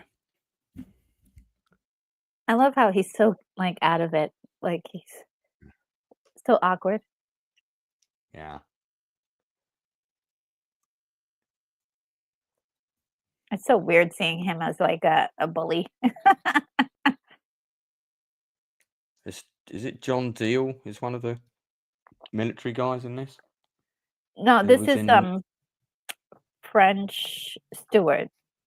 Oh, that's He right. usually plays, like, a zany characters. Um, Oh my God! Do you but know now what? he's I've playing a just bully. Sorry. Do you know what I've just remembered? I've got to book in for my flight for tomorrow. Sorry. Let me mute myself while I go and do Okay. that. Yes, Very, you very need important. Sorry. very, Sorry very there. important. Forgive me, chat. I will be gone for a moment. Oh, so even the other soldiers don't know what they're actually planning. Ah, and he's the perfect cold individual to do it too, to just like launch a nuclear bomb on some other planet.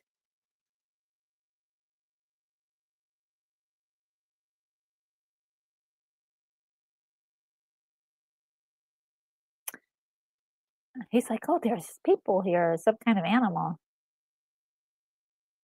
Oh, there it is.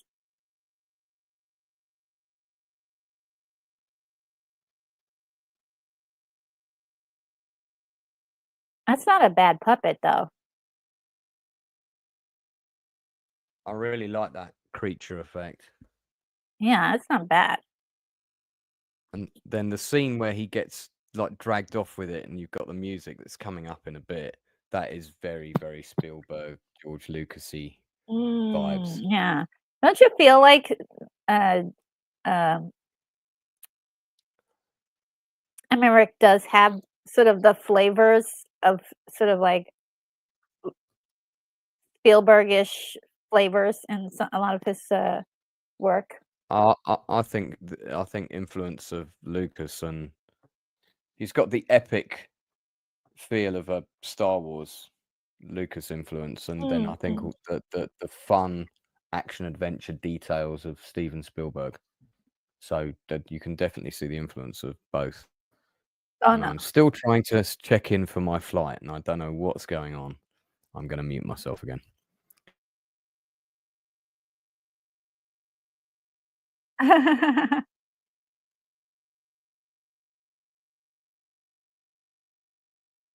Jackson, how did you get yourself in this situation?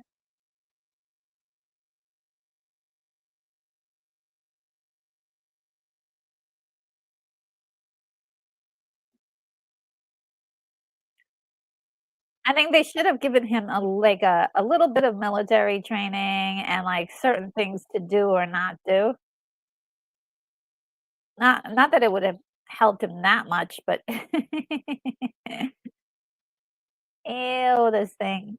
Ew, so gross. Ew.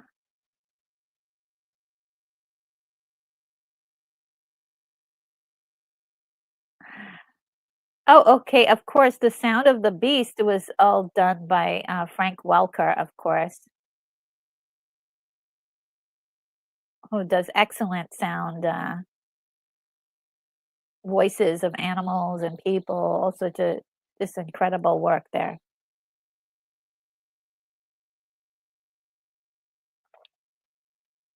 They know exactly who to get for these things, and that's why it like has that grain of cool. Oh, Joseph again says just looked up the average winter temps in Arizona. It runs from 71 Fahrenheit, 22 C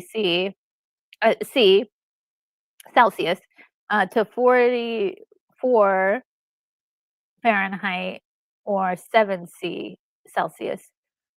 Would die there unless it was around 59 Fahrenheit, 15 Celsius to 40 44 Fahrenheit, 7 Celsius. I wish I knew the Celsius temperatures a little bit better, the translation.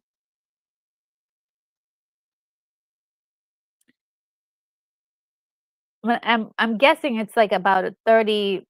Yeah, I don't know. It's so weird. It may be like a 30-degree difference, 30 to 40-degree difference. Well, number, not degree, but number difference. Tell me if I've got something of the right idea.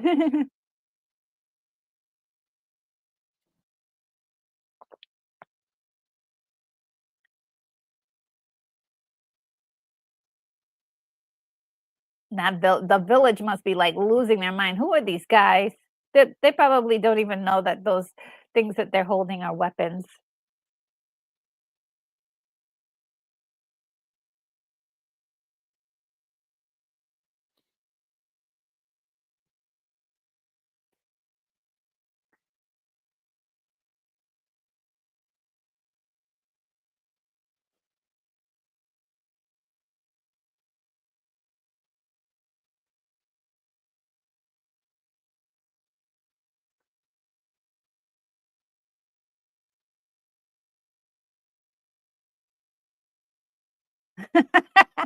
Imagine going to a different planet and people do that to you. My goodness, you'd probably be wondering what the heck. Bonzo Kilborn says worst spies ever.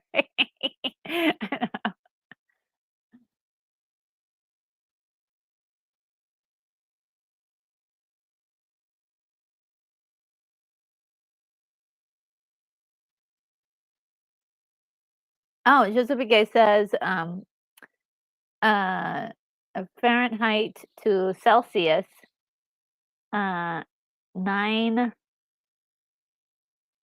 9/5 plus 32. Oh, plus 32.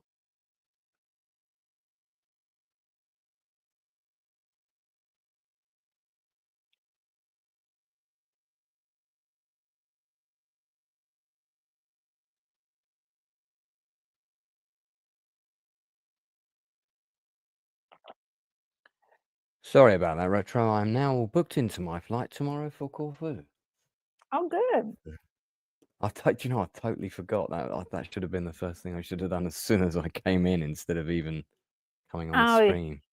we're But I very we're already, very we're very happy that you prioritize us first. well, of course, you know. So, but I'd already had my window seat booked. So, Yeah, oh, good. yeah, I'll be waving out the window at you tomorrow. Oh, are Well, you I mean, flying overhead? Well, from Greece. I mean, just, you know, you'll have to visualize it, but okay. it'll be happening.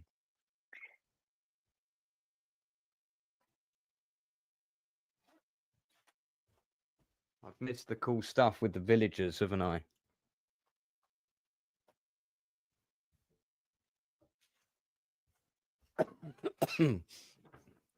I like all the kids in this film who play you know, like the cool little villager kids. I think they're Yes. really good actors. They Yeah. cast them really well.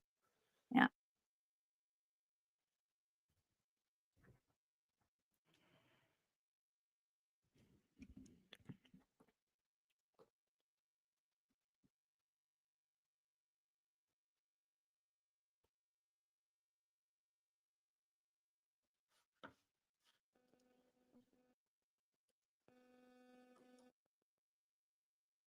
And he's like, oh, he's like, I'm going to share something with you guys.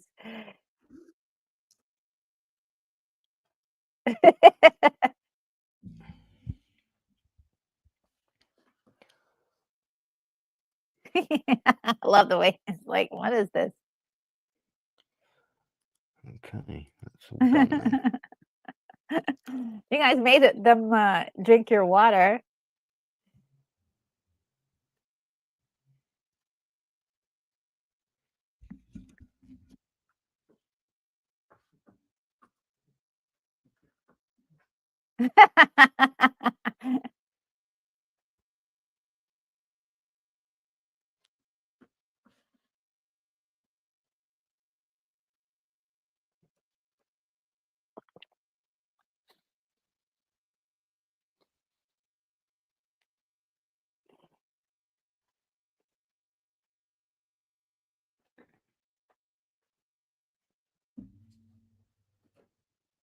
Ah,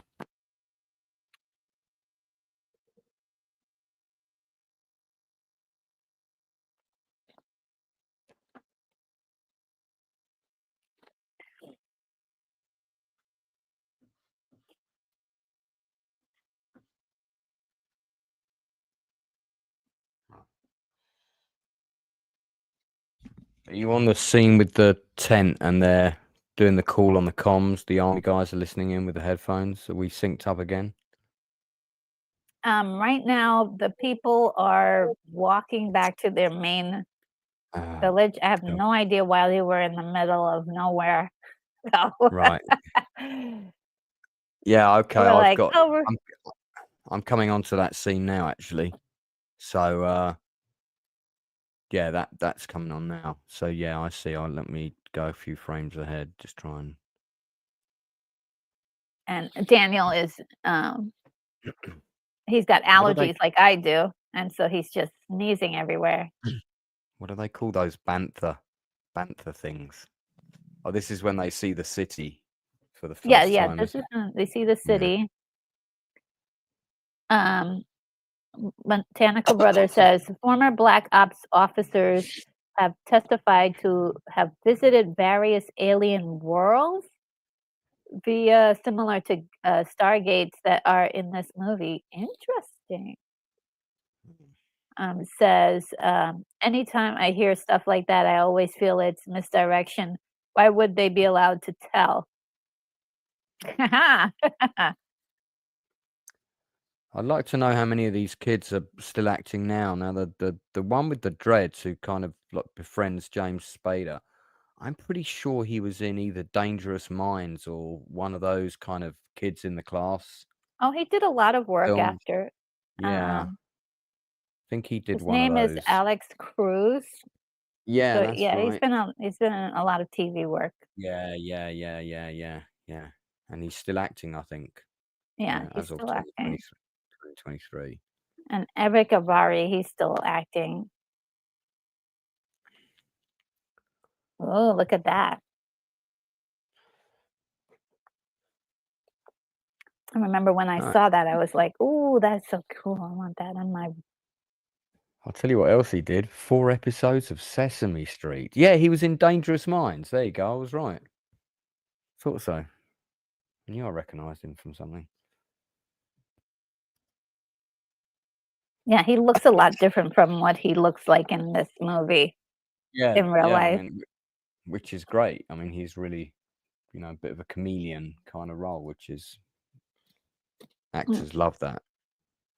I'm I gonna think it's need to great. like Huh? give me a Huh? moment, guys. I need to handle some serious cold stuff. Hold on. Oh, okay. I'll Just give me stay a on be a for. few Mhm. moments. Few moments. I'll cover you.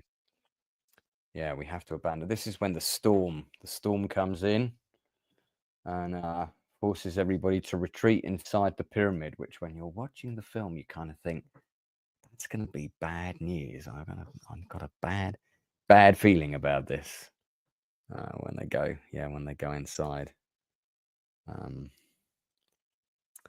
By the way, my favorite line in this movie is Kurt Russell when he says, "Shoot anything that comes down that ramp," something like that. It's coming up later. Oh, Retro, you back? Yes.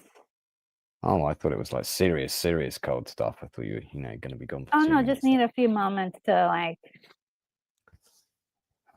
I jumped in and narrated for a moment. Okay. That's so cool. While the storm's happening, these guys are like partying. Yeah, when the storm, I remember I was watching in the cinema, and when the storm happened and they're all like forced to retreat inside the pyramid, I turned to my friend and went, "That's not good." They don't want to be in there. You're just kind of waiting for aliens to come out the dark, kind of thing. Yeah. Yeah, I felt really bad for the guys who were in the pyramid because it got really dark and scary real quick. Mmm. Yucky. Tastes like chicken? Is that what he says? Mm, Yes. Tastes like chicken. I remember that line. It's been used in quite a few films.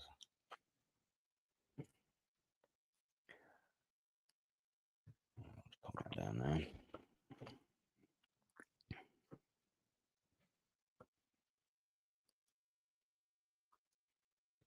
Oh, he's smoking on camera? That is wow. I forgot. They don't do that anymore.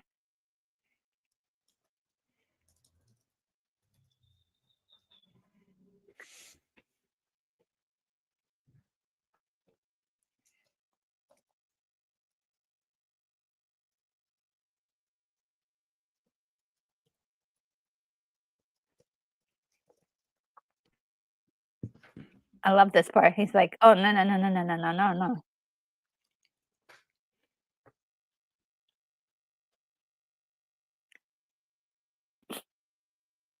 He's like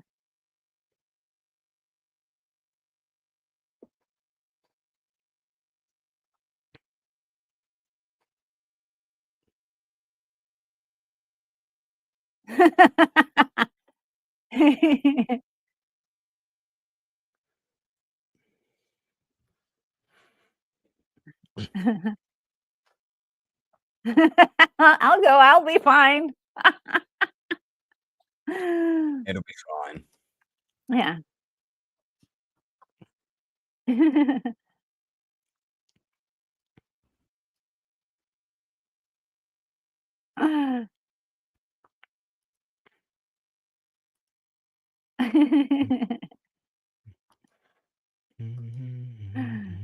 That's right. This is where he doesn't know this yet, but this was he was being set for marriage or something, that this is their wedding or something.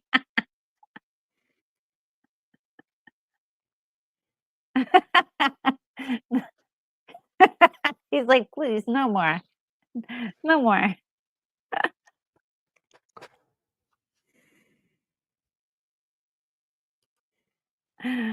Poor thing. She's like, we just met, but we're getting married. I seem to recall I had a bit of a crush on this girl when I was watching this She's movie. gorgeous. Why not? Yeah, she's absolutely stunning. The actress's name is Millie Avital, Yeah. and Sort of, the character's name is Shaori. in this film, she really looked like Joanna Wally or Joanna Wally Kilmer, as some people. Oh, interesting. Yeah, very similar. Like Yeah, a morph between her and, for some reason I see also like Charlize Theron in her face as well. yeah, I can see that. She's just done a TV show called Kujul, which has got a very high rating on IMDb, Hmm. 9 out of 10, no less. Some kind of Jewish sort of narrative drama series about a teacher, I think. I might try and check that out. I really rated her. I thought she was great. Plus, rather easy on the eye, has to be said. Prisoners of War is a good show that she did back in 2009 to 2012, which I think was remade as an American thing as well. That's right. And she was also in the 2001 movie Uprising. And if you haven't seen that, you should. It's a fantastic, fantastic film. Let me guess. Is there an uprising in the film? It's about the Warsaw Ghetto Uprising Mm, in 1943, I because the nailed it. Polish one was 44.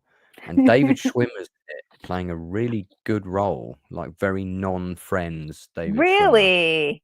Yeah, Okay, he's that's worth it. That's worth it right there.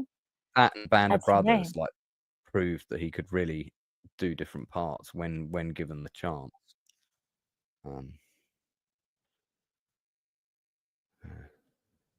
I think our films have gone way out of sync again. I might have to just give up and see the lower half of the bodies on yours.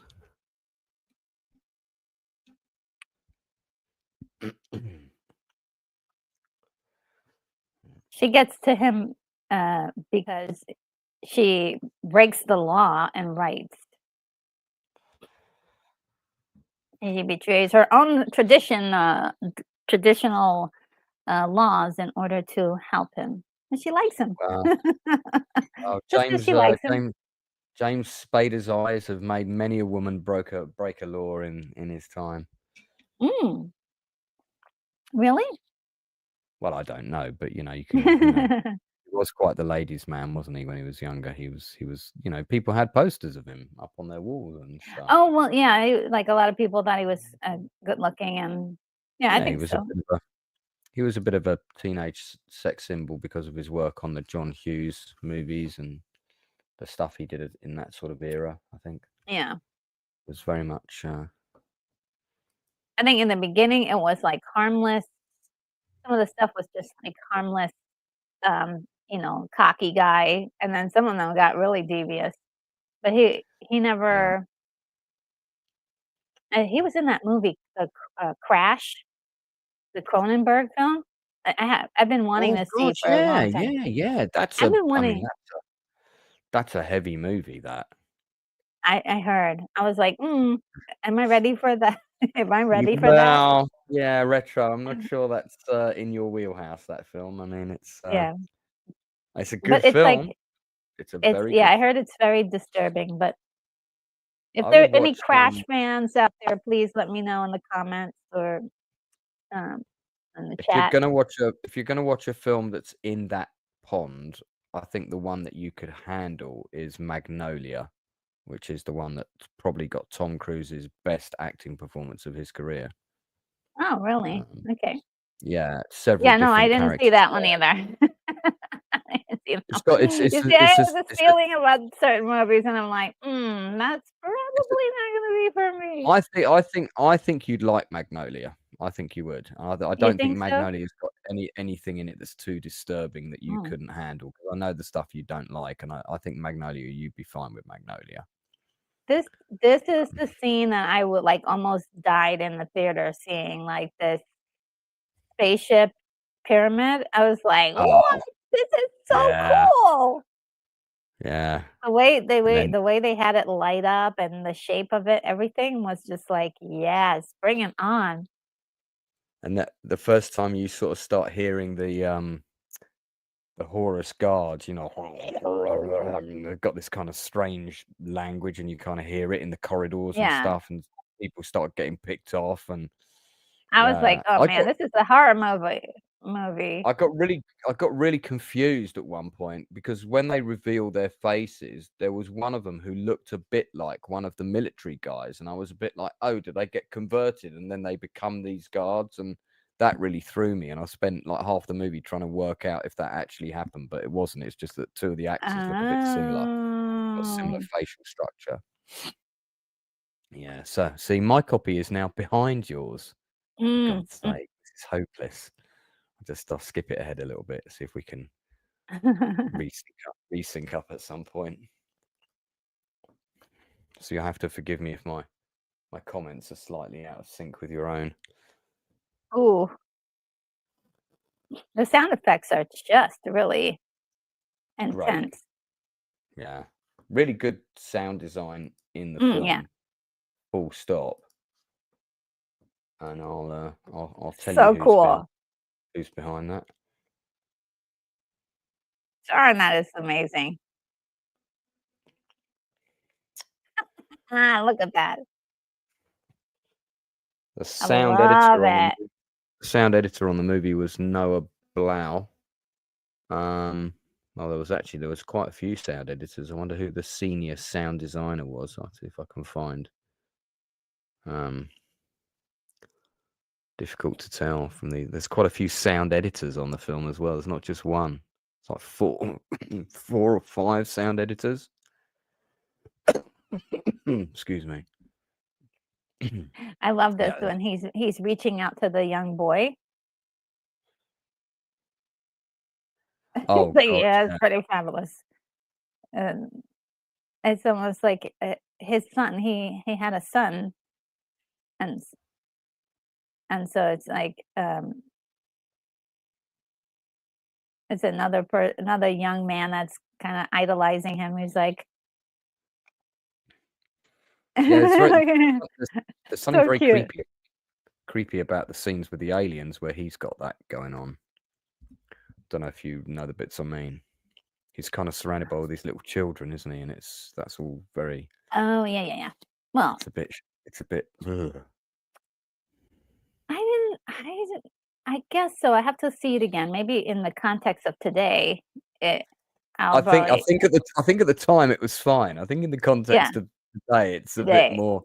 Mm. Creepier, right? Maybe, Yeah. maybe. Yeah, because at the time I was like, it looked like the pictures that I always saw of, ancient Egyptian art. It was like really incredible to see them actually look so realistic. I mean, this is so cool. He's not even saying words, and you get a full like oh no, oh no, oh no.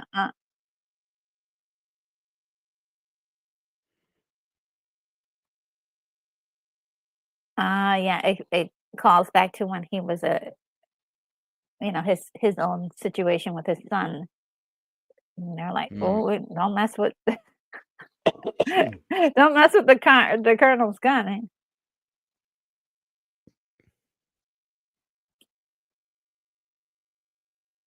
But the curiosity of kids, they just want to learn, and Yeah. sometimes there's not always everything good that they can learn. Mm-mm. I've got the I scene with. love this scene. I love this scene with the cave. Oof, so good. I'm on the scene with the kids trying to explain stuff to Kurt Russell, and one of them's feeding the bantha stuff. Am I Oh completely wow. out of sync? I'm totally out of sync Yeah. with you. Aren't I? Oh god, Wow. so annoying. Now I have So to annoying. watch the director's cut again and how different it is. Oh wow. Ted Rogers, thank you so much for the super chat. Really appreciate it. Thanks for a relaxing afternoon with a good movie. Queen RNG. Hope you feel better soon. Thank you so much. You're so amazing. Thank you. That really touches my heart. Uh, Did you know? After this Did you is know? done, I will definitely give you a thank you video. So if you're out and you're ready to move on, come back and you'll see my thank you video to you. I don't know if he's honouring him, but Ted Rogers was a very well-known game show host in the UK. Hmm. He used to host a show called 3-2-1, where the players would try not to get the prize of Dusty the Bin. Take home a waste bin as your prize on a game show. Pretty embarrassing.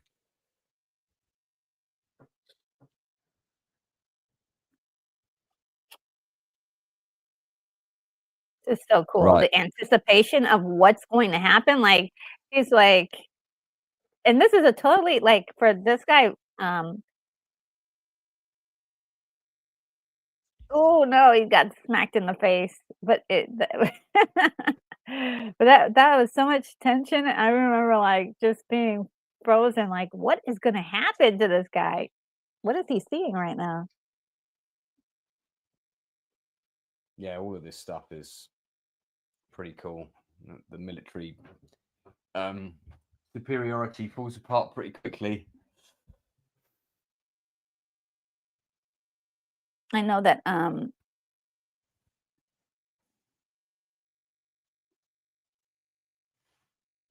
now a whole bunch of kids are all looking at the fire from the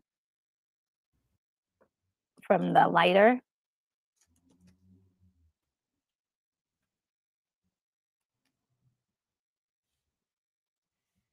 And I love how the kids are just like enamored by him.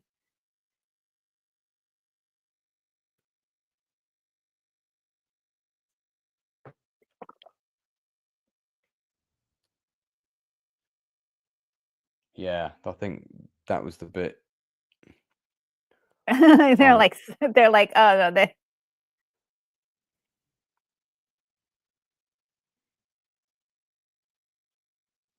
did you see this at the cinema retro, by the way? oh lots of times.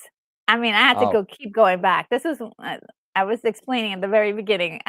1994. I had to keep going back for more. yeah, I saw it. I saw it twice, and I had to. I remember the first time when we did Interview with the Vampire. I remember there was a load of girls that kept getting up and getting down, and they were all talking in the aisle, and I went ballistic. And there was an usher in the cinema, and they didn't do anything. And I got up and said, like, dude, I didn't pay money to see a bunch of girls talk in the middle of the cinema, standing in the aisle talking, no less. Do something about it. And so he went up and kind of very weakly had a go at them, and they still carried on doing it. So I went out and got the manager myself and got them thrown out. Wow. But then I also demanded a refund because I had to go out to get the manager. So I missed the bit of the film I missed is when the two planes attacked the village, the two spaceships.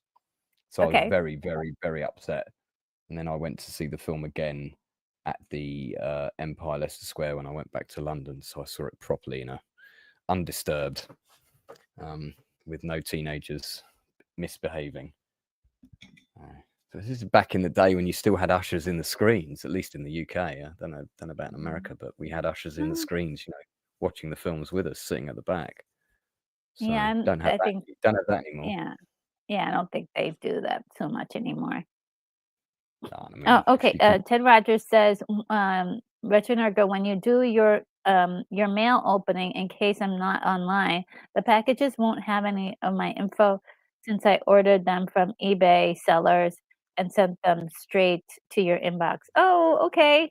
And I'm in Peru. Oh, wow. Okay. To let you know, they're from me. There are some hints. Linda Carter. Ooh! Lee Majors. Are we talking $6 million man? We're talking Wonder Woman? Oh my goodness. I wonder Val if it's Kilmer the and a barbarian whose name starts with a C. Oh my goodness. Conan. Yeah, those are my favorites. Okay, I will be looking out for that when it hits my mailbox. And I guess I'll have to do a big um, what's in the mailbox episode. Thank you. I really appreciate your generosity. That is really sweet.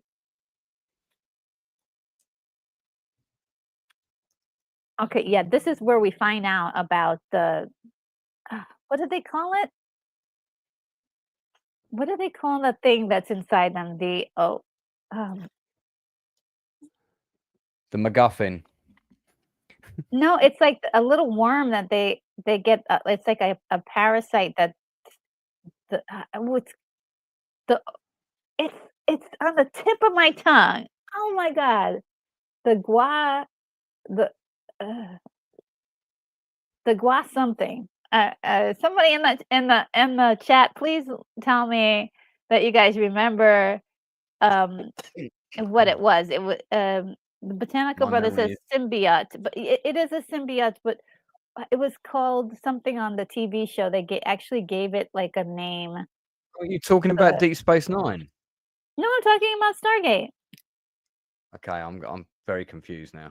No, Well, because I'm lost. what the aliens do is that they get inside of a human host and they live in there. Yeah. That's what they This was did. supposed to be. This is supposed to be 3 movies originally. It was going to be a trilogy. And Oh wow. I remember there was a big article about that in Empire Yes. Film Magazine. Yeah. Okay, a botanical brother, got it. The Gaul, yes. That's the name I was Okay. like, the Gaul, yeah, Gaul. it's like a little Gaul.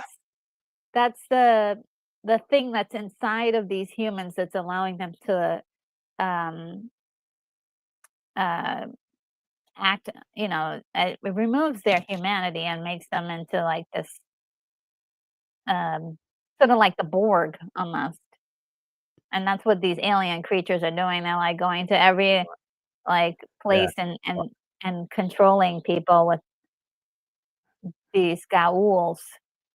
Right. And then their tombs are the way they get to live for a long time. Oh, this is such a wonderful visual that Yeah, it's great. because it's There's a right really on top of the original yeah, uh pyramid. It's right on pyramid, top. yeah. Yeah. So they're almost like loading docks.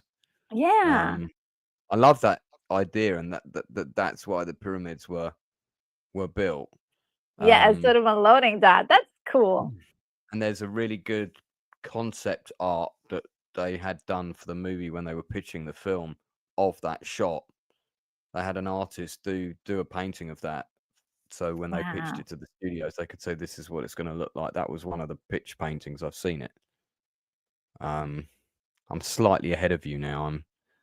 I've gone inside the They just temple, yeah. and Ra and all his minions are coming down. Yeah, they didn't get quite there yet. Oh, Yeah. I'm giving up trying to get these in sync now. It's just I constantly know, not I'm working. so sorry. I Thank you for bearing with, the differences and anyone else who is having trouble. Um, I don't want to be commenting on stuff that hasn't actually happened on your version yet, which because Dan it. Candy is here. Hi, Dan Candy. Hey Dan. Yeah, Jay The Davidson, who plays the alien. I've met that actor, and Oh, wow, yeah. you've probably seen the film The Crying Game, right? Yes, Yeah, we and talked about it briefly, I mean, it's we great. It talked is a about very good movie. I highly recommend it if anyone hasn't yeah. seen it. But this was the film that sort of took him to Hollywood. But he had a really, really rough time in Hollywood, and he quit acting eventually. Yes. Because he was kind of he thought he would be accepted by the gay community, and he wasn't. Mhm. He was too feminine. They didn't like him, so he had a really hard time making friends in Los Angeles, and um, ended up really struggling, and Mm. went through some very, very difficult times. I think he's okay now, but he dropped out of the industry completely as a result of that, which was a real shame because he's very talented. Oh, I love this so much, this transportation thing. Ah, Oh so yeah, cool. with a I was like, "Bring it on." and that's nicely sets that up for later where it becomes Yeah. quite important. Yeah. Damn, Jay Davidson is actually older than me. Oh, I'm quite pleased to hear that. Born in 1968. So older than me and retro. Very important to say that as well. So for all those people watching, retro's still in her early 30s.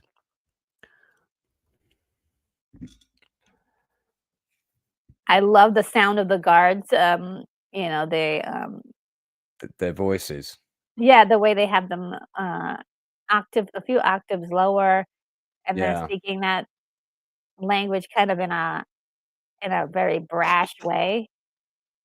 It's almost kind of like not computerized, but it's very clever the way they've done the language. Like it's a language from another plane, not just another Yeah, world. yeah. I really like that. Um, It's like it sounds like you better do what they tell you to do 'cause, yeah, if not, you're in real trouble. they'd get really good work at some sort of intergalactic nightclub as doormen. These guys, they you know, if they were short of work and Ra could let them go to moonlight. Great costumes. With all of Weren't they this, amazing? all of the And costumes with this interior. There's so much detail, by the way, in this scene. If you look at all the people that surround Ra, they've got different tiers of authority in the costumes, and there's lots of little world building clues with all of that stuff that's really effective. Yeah, very interesting. I've spent many a time pausing this scene and looking at the individual oh people yeah, that surround Ra and kind of what their function is, and you know, sort of some are kind of almost like a harem, and then others have got roles of authority, and you can see one looks like maybe they're like a chef, and you can spend hours looking at it. There's all kinds of things going yeah. This was the bomb that on. Yeah. Oh yeah, that they that put. Yeah.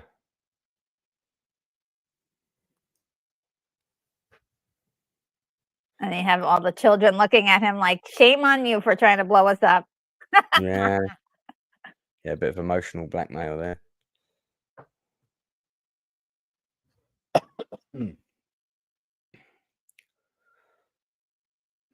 I thought that was so cool when they revealed their faces. I love And that. all that is computer. Yeah. And by Early then they had the computer animation pretty well done when it came to doing metal objects, I would say. Well, these two guys pioneered a lot of these effects. I mean, they pioneered some of the Mm, stuff in mm. Independence Day. I Yeah, mean, yeah, because yeah, yeah. Independence Day was a, you know, there are a few films around this time that were groundbreaking. Jurassic Park was one, but they took CGI to a whole nother level. But Independence Day did some new stuff with practical effects as well that hadn't been done for a while. And yeah, Yeah, he can't he okay. can't he can't strike those kids. He can't do it. No, I'm almost in sync with you again, amazingly. Probably won't last, but we'll give it a go. I I like had all the interaction between the guards and Ra as well. You yeah, know, yeah, how yeah. The he's so subtle quick to bow when he makes that mistake just there, and all yeah, of that stuff. It's really interesting, all those dynamics. They're really scared of him, yeah. you know, and with good reason. I love that finger, um the design of the I don't know what you call those that are on his fingers, Oh, yeah, yeah. with all the intricate Finger artwork adornments. again. Yeah, yeah, they're Finger adornments. I like that. yes. Finger adornment. We'll go with that. Yeah. Yeah, $55 million budget, this film. I wonder how much of that was on the production design and art department, but I bet they got a pretty big chunk because it's pretty good stuff.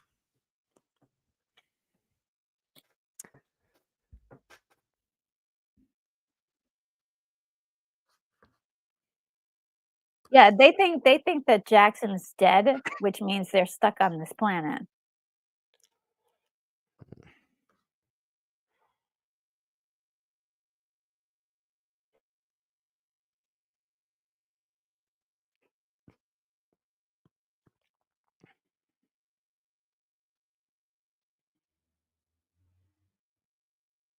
Oh, no.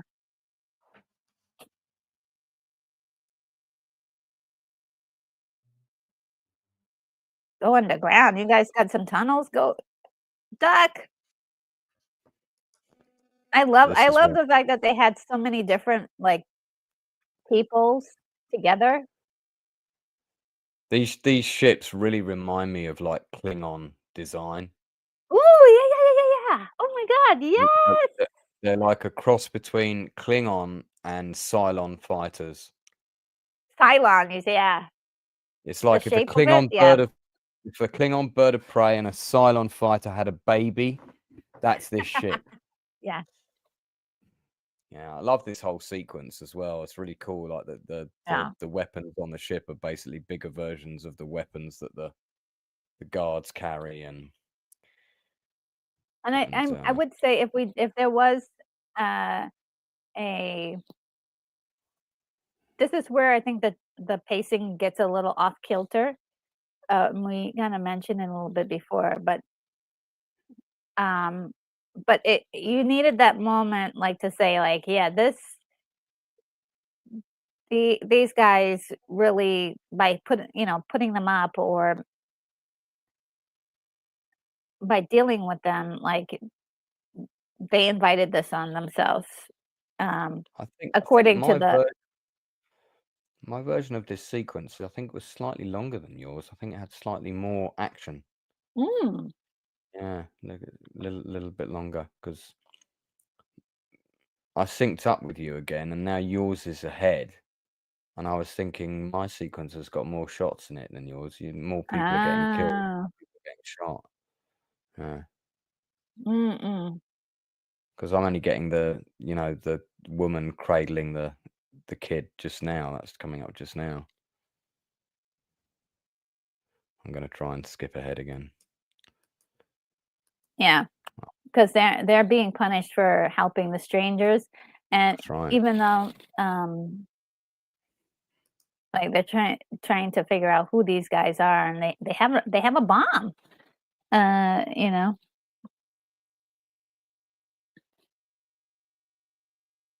Oh yeah, the rejuvenation tomb that no.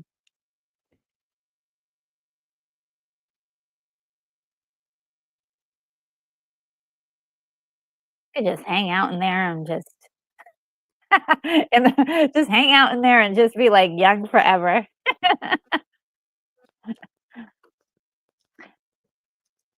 Wouldn't that be nice? Oh, hey, Gate of Marble, how are you? So good to see you.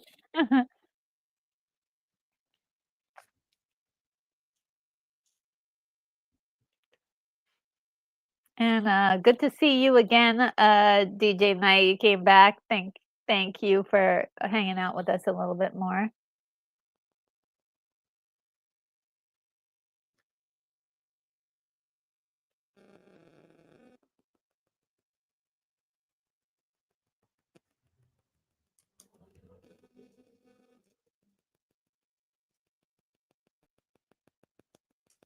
Okay, this is where we get that backstory on the aliens. Right. Harness the power of the atom.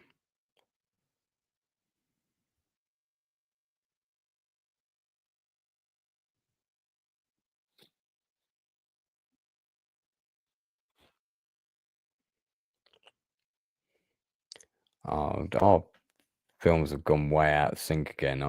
Because I'm on the bit where the kid is like shining the mirror at James Spader and he's being forced to execute Kurt Russell. But you're not at that bit yet, are you? No, they just like You, director was you've like, we don't need all that.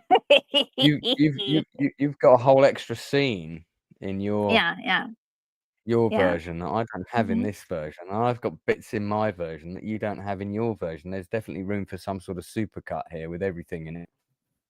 Ooh, okay, yeah. I'll go with that. Yeah, because I love this scene where the kid and then he turns and James Spader kicks ass. It's the first time he kind of does something right by killing your companions.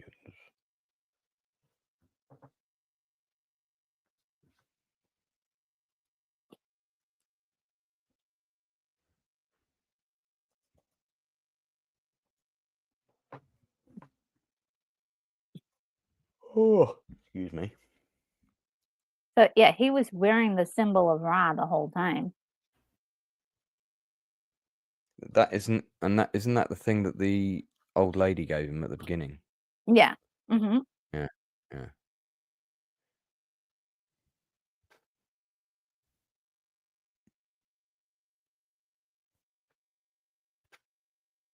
So he was really pissed when he came back, and he was like, "Oh, so they regard him as like a god or something? Oh hell, heck no, we're not doing that." So now he has to make a presentation of destroying him in public. Yeah. Okay. So that's right. And this is the execution. Right. The This is the bit. costumes are insanely good. I don't think there's too much wrong with the kids being around him. I mean, it's just like No, it's kind of a they're not dominant. they're not really doing anything, but they were actually strategically used a little bit earlier, that um It's a bit like the kids being placed as the last line of the defense in the Hunger Games, isn't it? I They've guess got them I all in guess so, yeah. front of the building. Yeah, you can't pull your weapon out on a kid unless you're a really sick person. Unless you're Al from Die Hard. Okay, so yeah, okay, you're coming up to the bit I'm currently paused at. Oh, yeah, I'm okay, yeah, paused. so Daniel is supposed to kill, um, Colonel O'Neill. Colonel O'Neill. Yeah.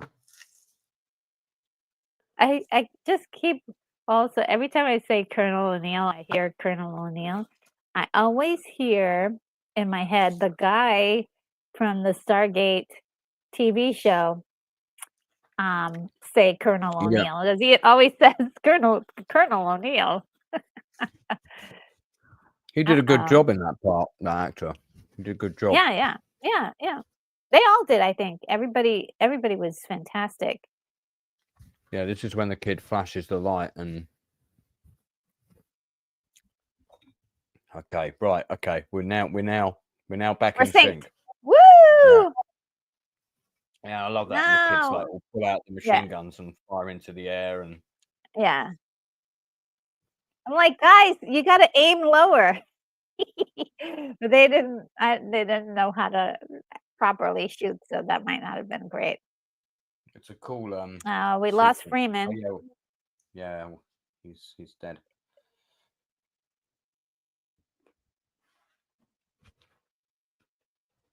Oh, no, we lost Kowalski. We lost Kowalski, I think he's gone.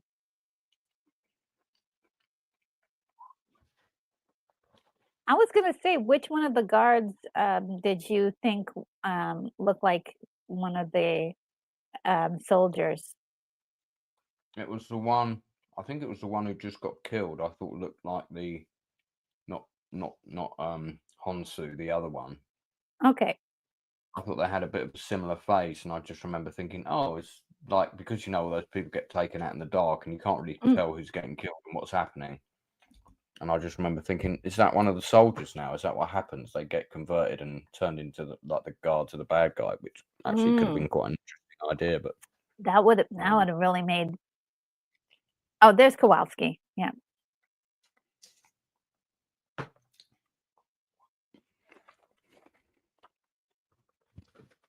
okay, now I'm in a sandstorm, whereas you have No. got guys sitting around talking around a fire. Yeah, they're I'm in a massive sandstorm sequence with one of the bantha things calling out dying and stuff. You haven't got that scene, have you? no. But it's Damn it. interesting because everybody's covered in sand.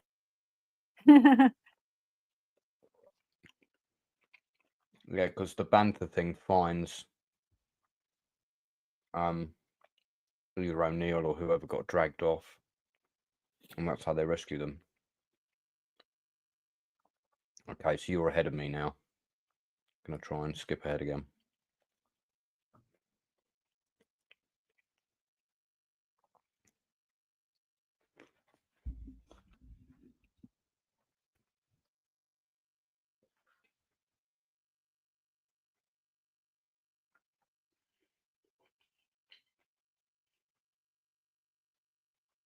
Oh, it was a suicide mission.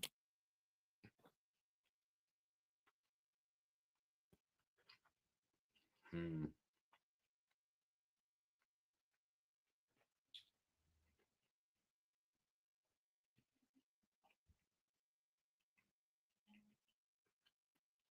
Daniel, you gotta work fast. We only got, like, a few more minutes left in the movie.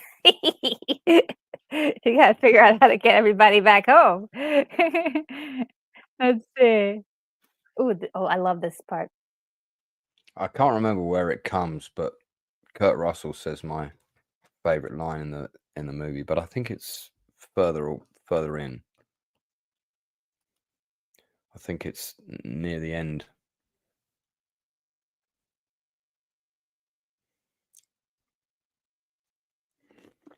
G-Man looks so young. I can't. He almost looks unrecognizable.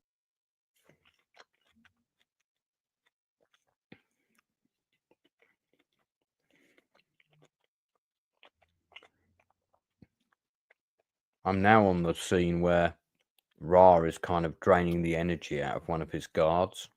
Oh no, you have to pause. Yeah, this is totally out of Or whack. yeah, you have to pause. We're watching two different movies.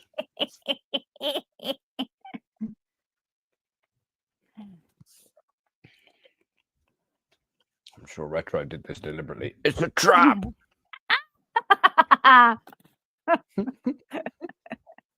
My plan is working out perfectly. Retro shield is down. Commence attack on the Death Star's main reactor. Okay. It's a trap, everybody.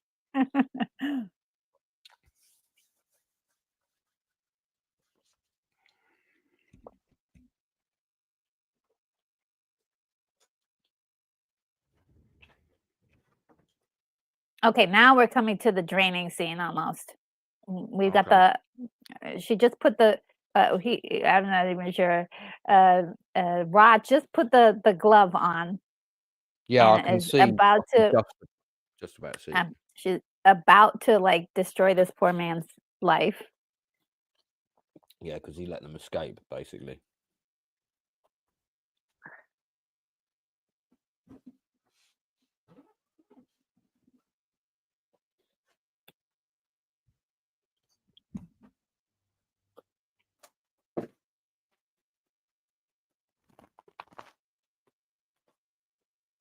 Poor guy.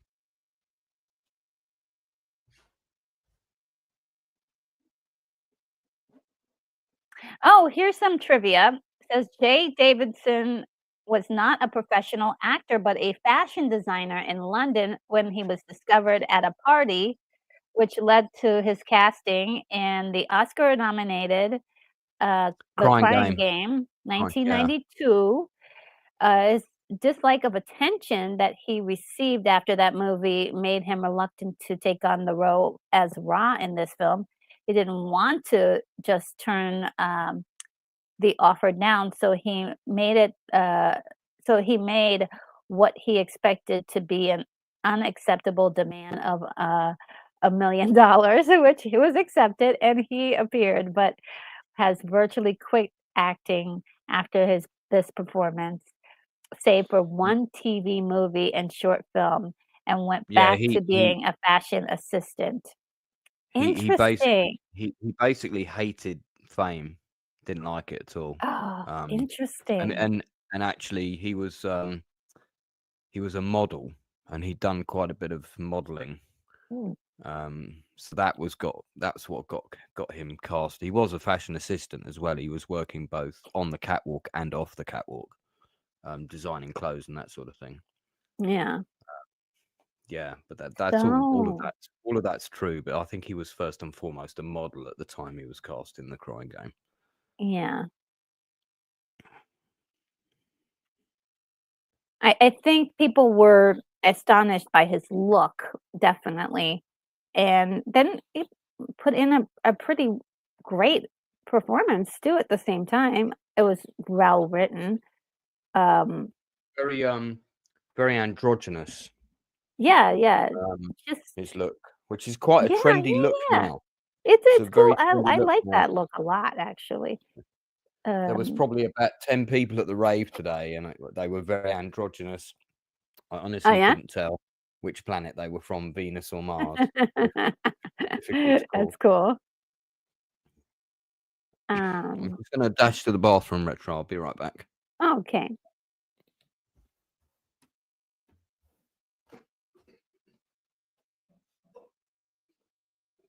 Very interesting. If you look up pictures of Jay today, um, he's sporting a completely different look, which is very, very, I would say, more macho look, which is really cool.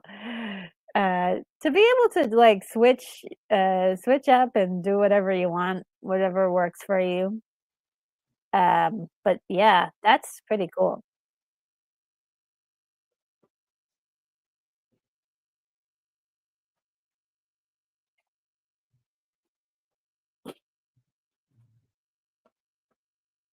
This part was probably the hardest to watch because of how the the villagers were being treated so terribly.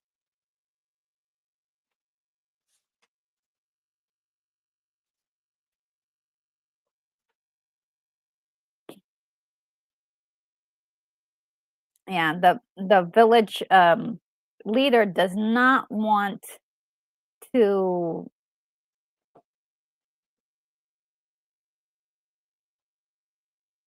Yeah, they're he sees that they're just people. He doesn't want to like cause any problems, more death and suffering. So it's so easy to like go along with whatever is going on. But when he sees that they're just human, just like they are, he's like, "Oh, wait a minute. Oh, heck no." By the way, the makeup on Jimon Hansu and that and this is really pretty amazing. Um, and DJ Knight says, "Can't wait for Lorena." Oh yes. Oh my God, we're gonna have a lot of fun tonight with the movie tonight. I just got to make sure I drink enough liquid so I can hang in there with you guys. And let me see. Ted Rogers says, interesting that Roger Ebert awarded Stargate 1 out of 4 stars. Really? And even over 10 years later, Stargate remained on his list of most hated films. Damn. What? Ted also says, I usually agree with Roger Ebert, but not this time. Yeah, there's quite a few movies that I don't agree, um, for sure, but, yeah, this one is definitely like, it really isn't. I think that may have been why I remembered, like, not everybody liking the film.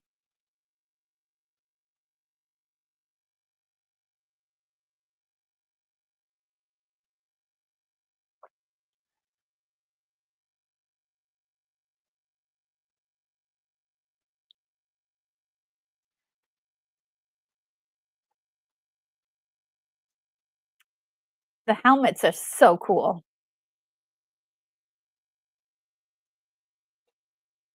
Ooh.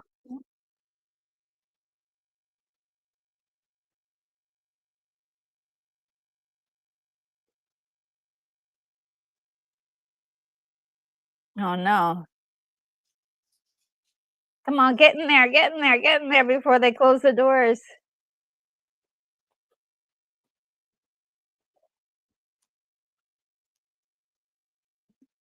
Oh, yep, they're closing the doors. I knew it. Ah, guys. Ah, you guys missed your chance.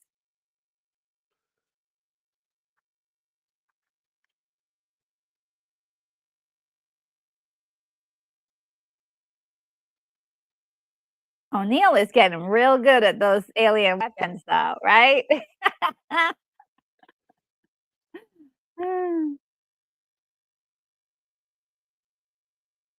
Yeah, this version that I've got is just bears like no resemblance to your cut. It's all over the place. I'm so sorry. That's all right. I'm gonna pause this version and I'll just stick with yours. But he's got a line at one point where he says something something something and kill anything that comes down that ramp. It's O'Neill's line near the end at some Oh point, and I no.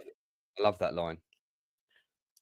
Oh, this is when loads of people are getting bombed and they're trying to rescue the kids and yeah.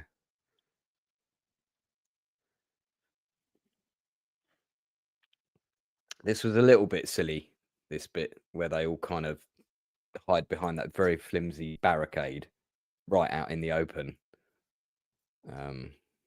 But I'll forgive it because the movie's great.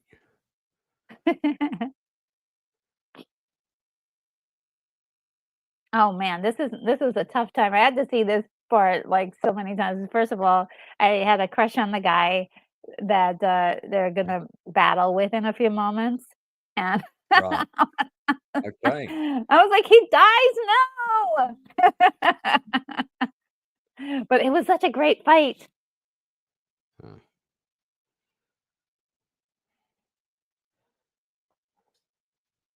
And so many people who are like ready to like go on suicide mission. The one guy,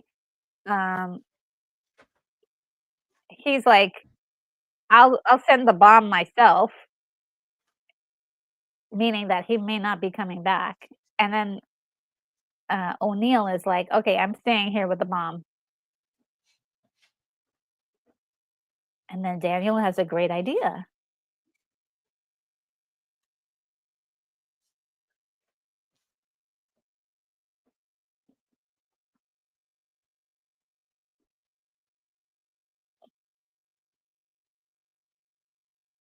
Ah,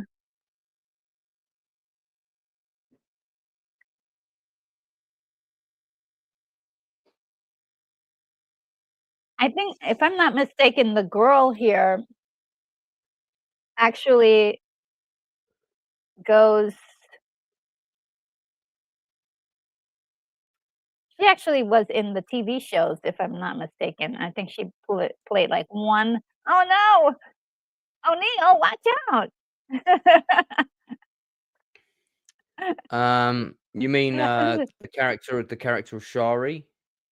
yeah. I mean, I think she comes back as the one of the a character. I don't think she comes back as herself, but she comes back as a different character.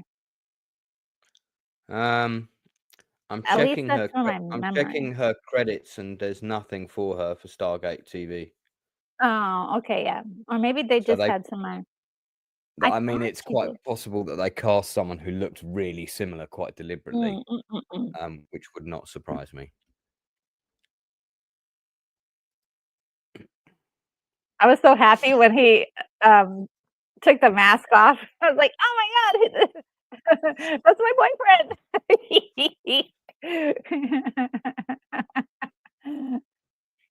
But Mhm. I wanted O'Neill to win too at the same time. So I was like, "Oh my god, there." What do you do when the bad guy is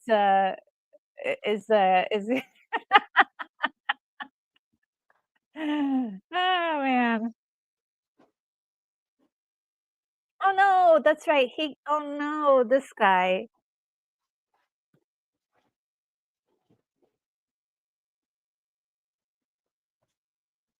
Oh no.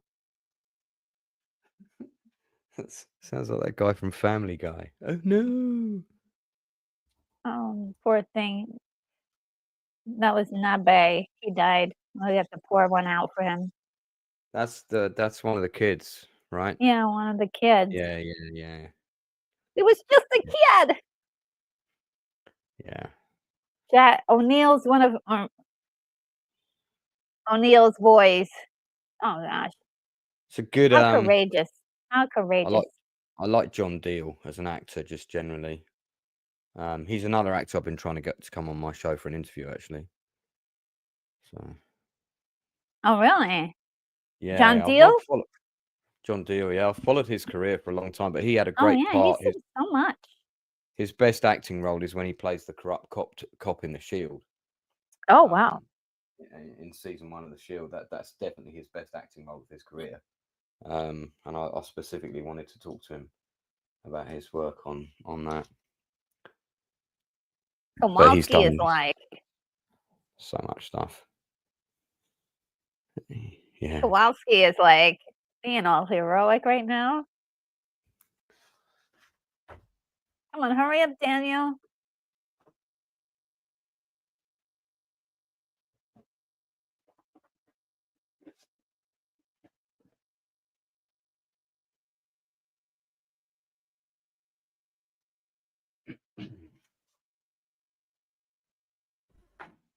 Oh boy.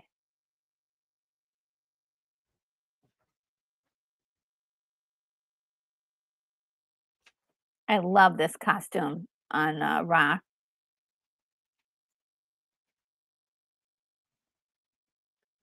Yeah, the final one. Yeah, yeah. So cool. Yeah. I'm no longer amused. I love that. Oh no. Daniel. This is an epic fight, these two, okay? They're like really going for each other.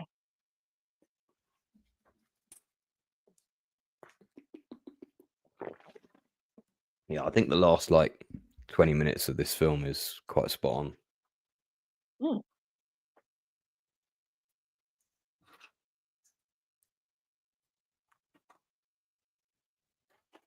Boy. Oh, you press that thing.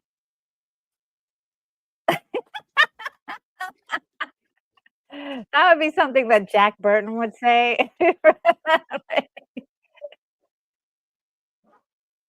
So horrible. Dang. Who? Jack Burton, me.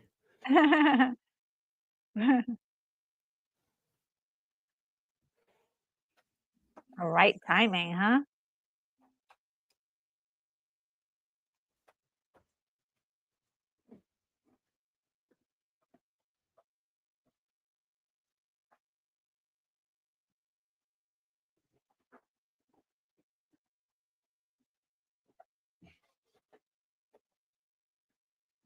You guys have only a few moments.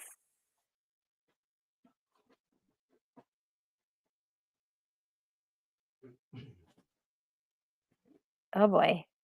Oh boy. It's gonna go off anyway. Yeah, they double crossed you.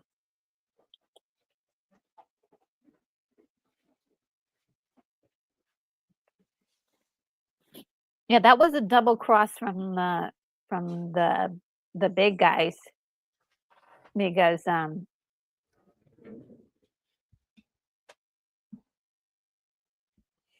they gave him a bomb that was specifically made so that way it even after disarming it, that once you set it off, it was gonna go off anyway.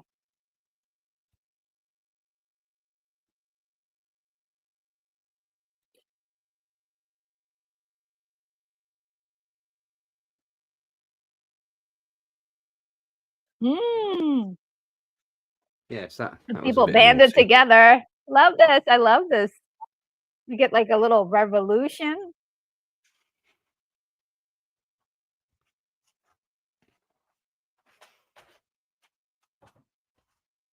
No, you don't have enough blasters for these guys.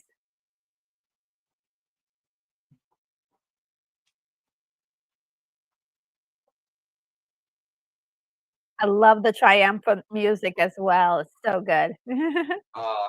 Yeah, I really like the music and all of this finale is really spot on, and you can really you get a sense of what's coming with Independence Day because he did an equally rousing score for that, especially the piece that's Oh. playing during the president's speech. Such a great piece of music. It's all going wrong for the bad guys. They're like, okay, let's get out of here. Bring Yeah. more reinforcements.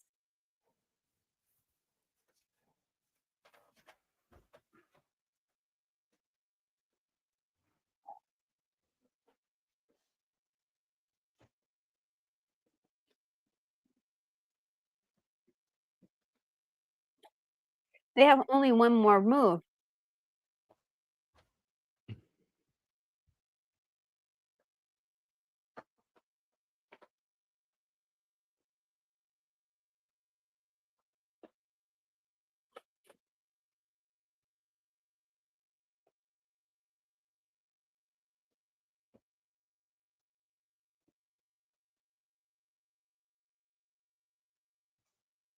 It's so cool that they're finally working in sync with each other.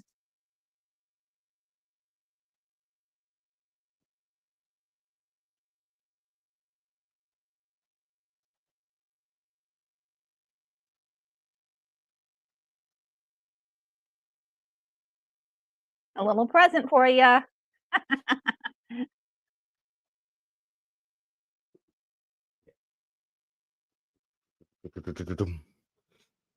In its face. Yeah, Yeah. Like, uh-oh. Boom.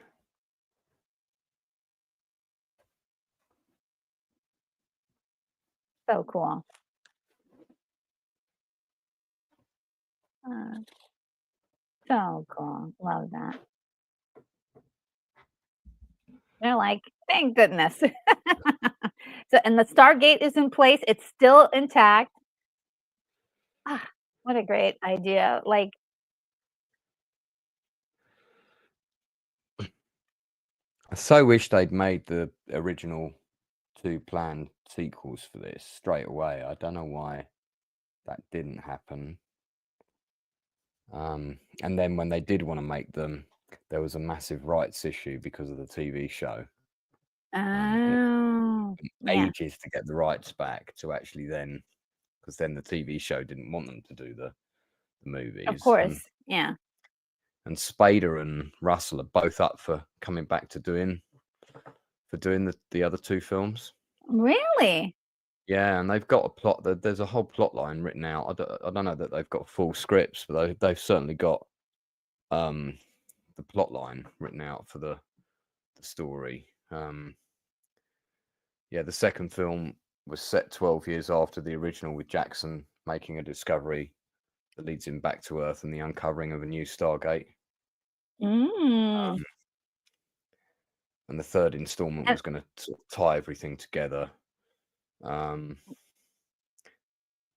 one but thing I like about this movie, I'll just interject really quickly, is how you sure, never get a translation fully for what the aliens are alien, saying, yeah, yeah, what the alien humanoids are saying. Like you don't get like, oh, this is exactly what they're saying. Until there's one scene where they do that, but it's like on the most part they try to keep everything very like this is what we're doing, like come over here, like in sign language or universal sign language, if you will. Um, yeah. I mean the designer, Patrick Tatopoulos, Greek French production designer, who did the monsters and designed the alien for this. He is still around, and mm, he also worked on. He did the aliens for Independence Day. Bram Stoker's Dracula. He did iRobot, designed the robots for that. Pitch Black, Chronicles of oh wow. Riddick, Man of Steel, Batman versus Superman. But you can't win them all. I I quite I like them. love I quite like Roland Emmerich's 10,000 BC. I know it's nonsense, but it was fun nonsense. I quite like that film. I saw it, but I don't remember it. Right. Maybe But you need to rewatch it. I Maybe was we just need to gonna say revisit. this. Yeah, that's one I would have to revisit. I was gonna say also too, I do love how um uh Colonel O'Neill changes by the end. He's actually smiling. Yeah, he Uh, only smiles like at the very end, doesn't he? yeah, that's the only time he smiles, Yeah. and it's really wonderful to see like a character like that like transform for the audience, honestly, because you're getting the sense like this has made him a better person than when we first saw him, where he was just so tight round and really wasn't fit for anything more than maybe a death wish, um, if you will.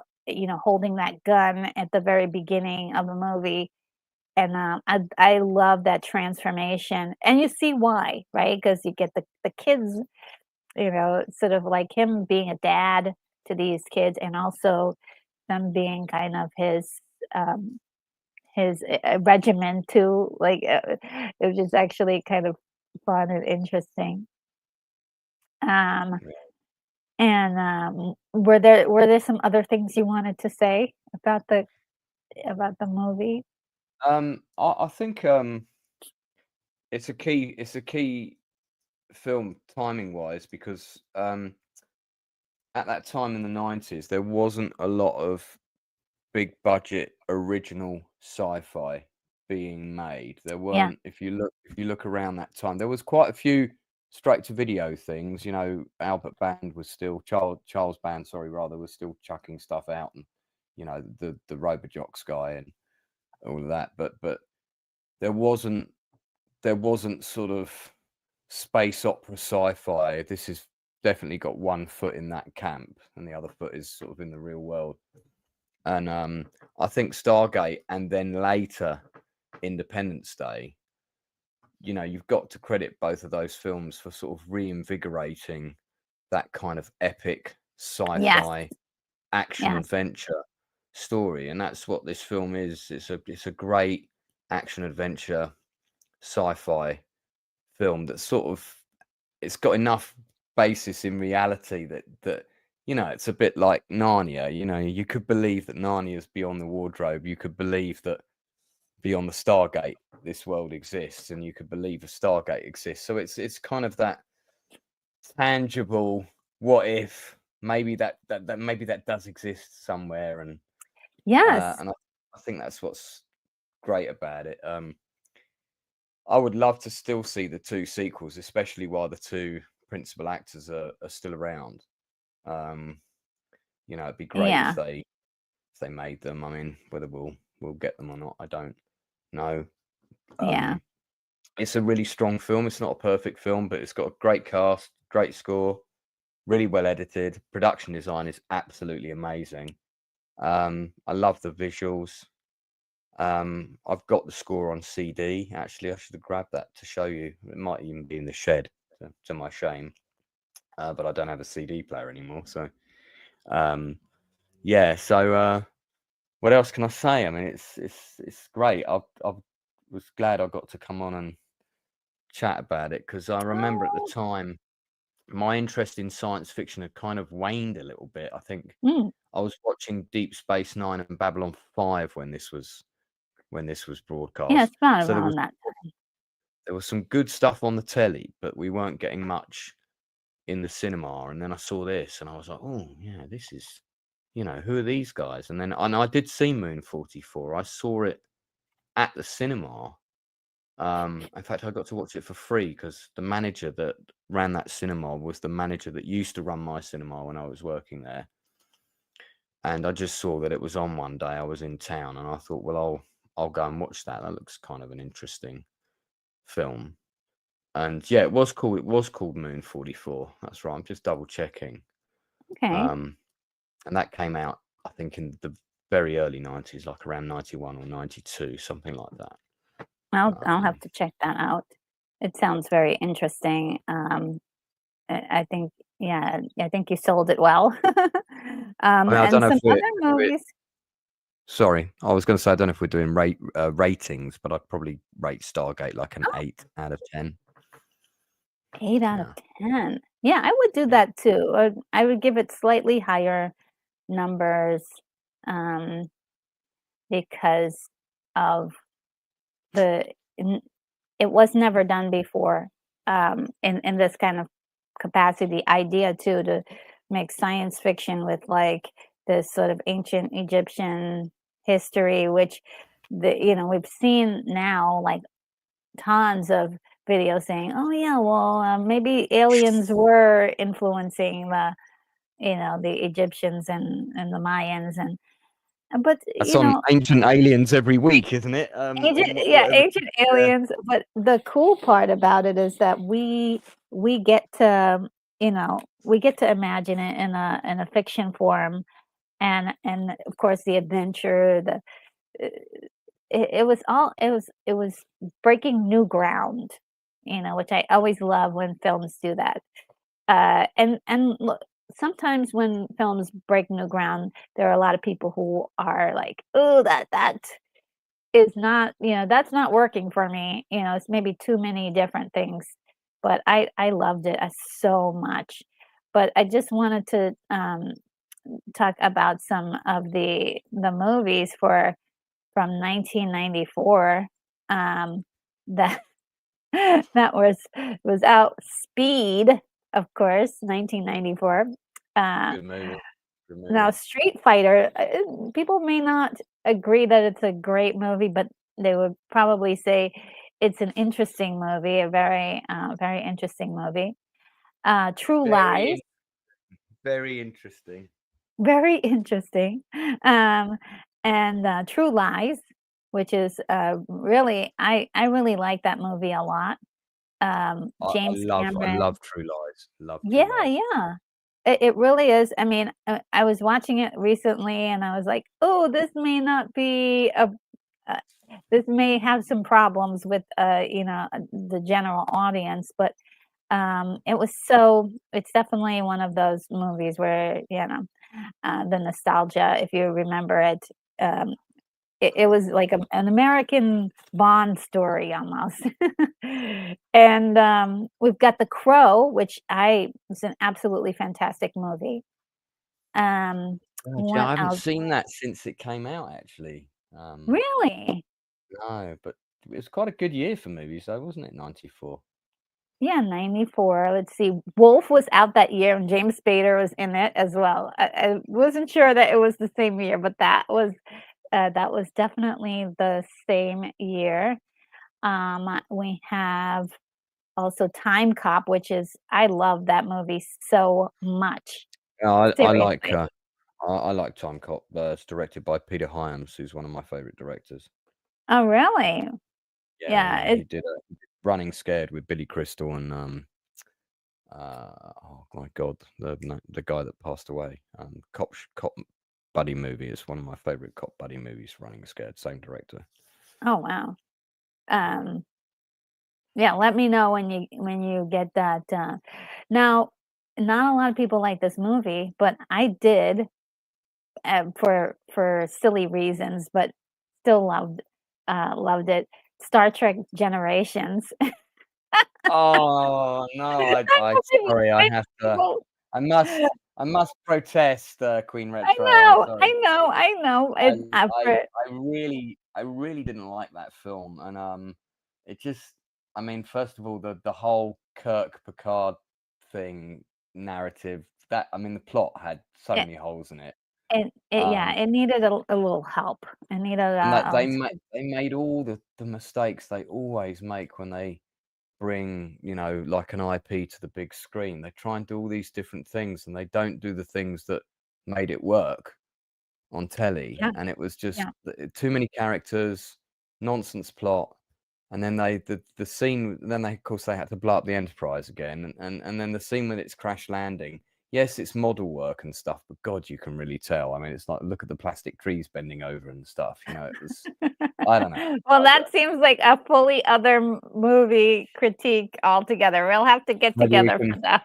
can do a stream on that, although I might be quite grumpy all the way through, so maybe you might want Lorena on that one, I don't know. I'll be going, Then well, then we have The Mask. You guys remember, The "Oh, Mask that Jim Carrey, yeah, yeah, yeah, so good. that was Just fun." that's just a couple of them. Let's see if I can see any others that really, the other one that I can't seem to find, but I think it was something a little bit later, but let me just look I think maybe it was 2 years later. Um, it was actually 2 years earlier.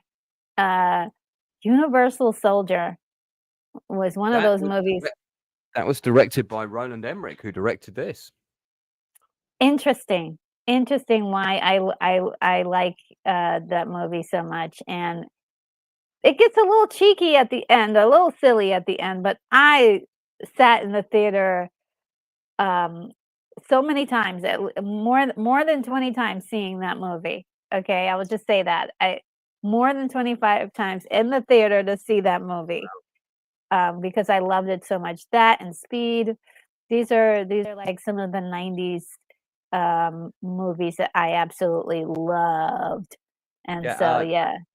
Andrew Davis was the original director on Universal Soldier, and I think Andrew Davis directed the first Under Siege movie, the Steven Seagal thing, and he was fired. He was fired off of Universal Soldier, and Roland Oh, Emmerich really? basically, yeah, the studio brought him in and they said, okay, here's your shot, see what you can do, because he was still a relatively untested director. He did a really good job, delivered the film on time and on budget. So then it was like that helped him get Stargate made as well. Really, Ah, yeah. gave him And a bit of then street cred. now As well. I was going to ask you, do you remember a movie? I think I talked about this earlier.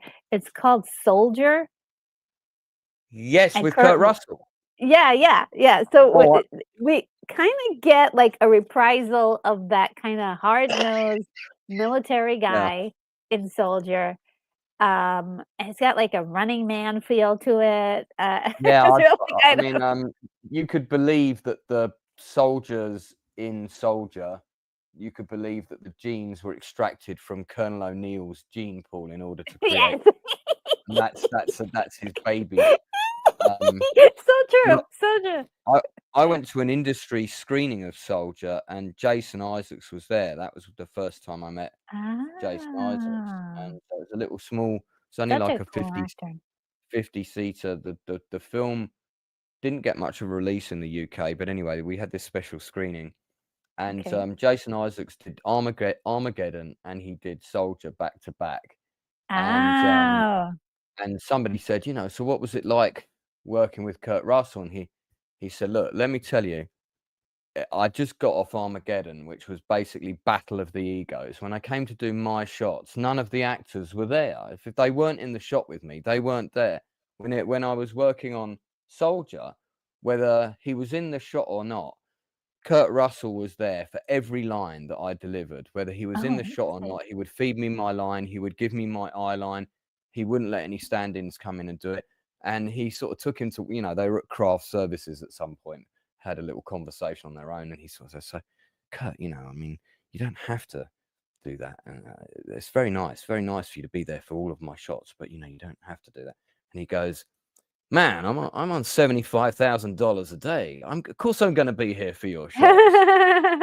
And and that's the difference between a professional with no Yeah, ego, who is a giving actor and is there for the other actor in the scene, regardless of whether he needs to be yeah. or not, so that the other Well, actor gets the best performance possible as well. And that's the reputation that Kurt Russell has, and that probably mm, also explains why his marriage is successful as well, I would dare venture.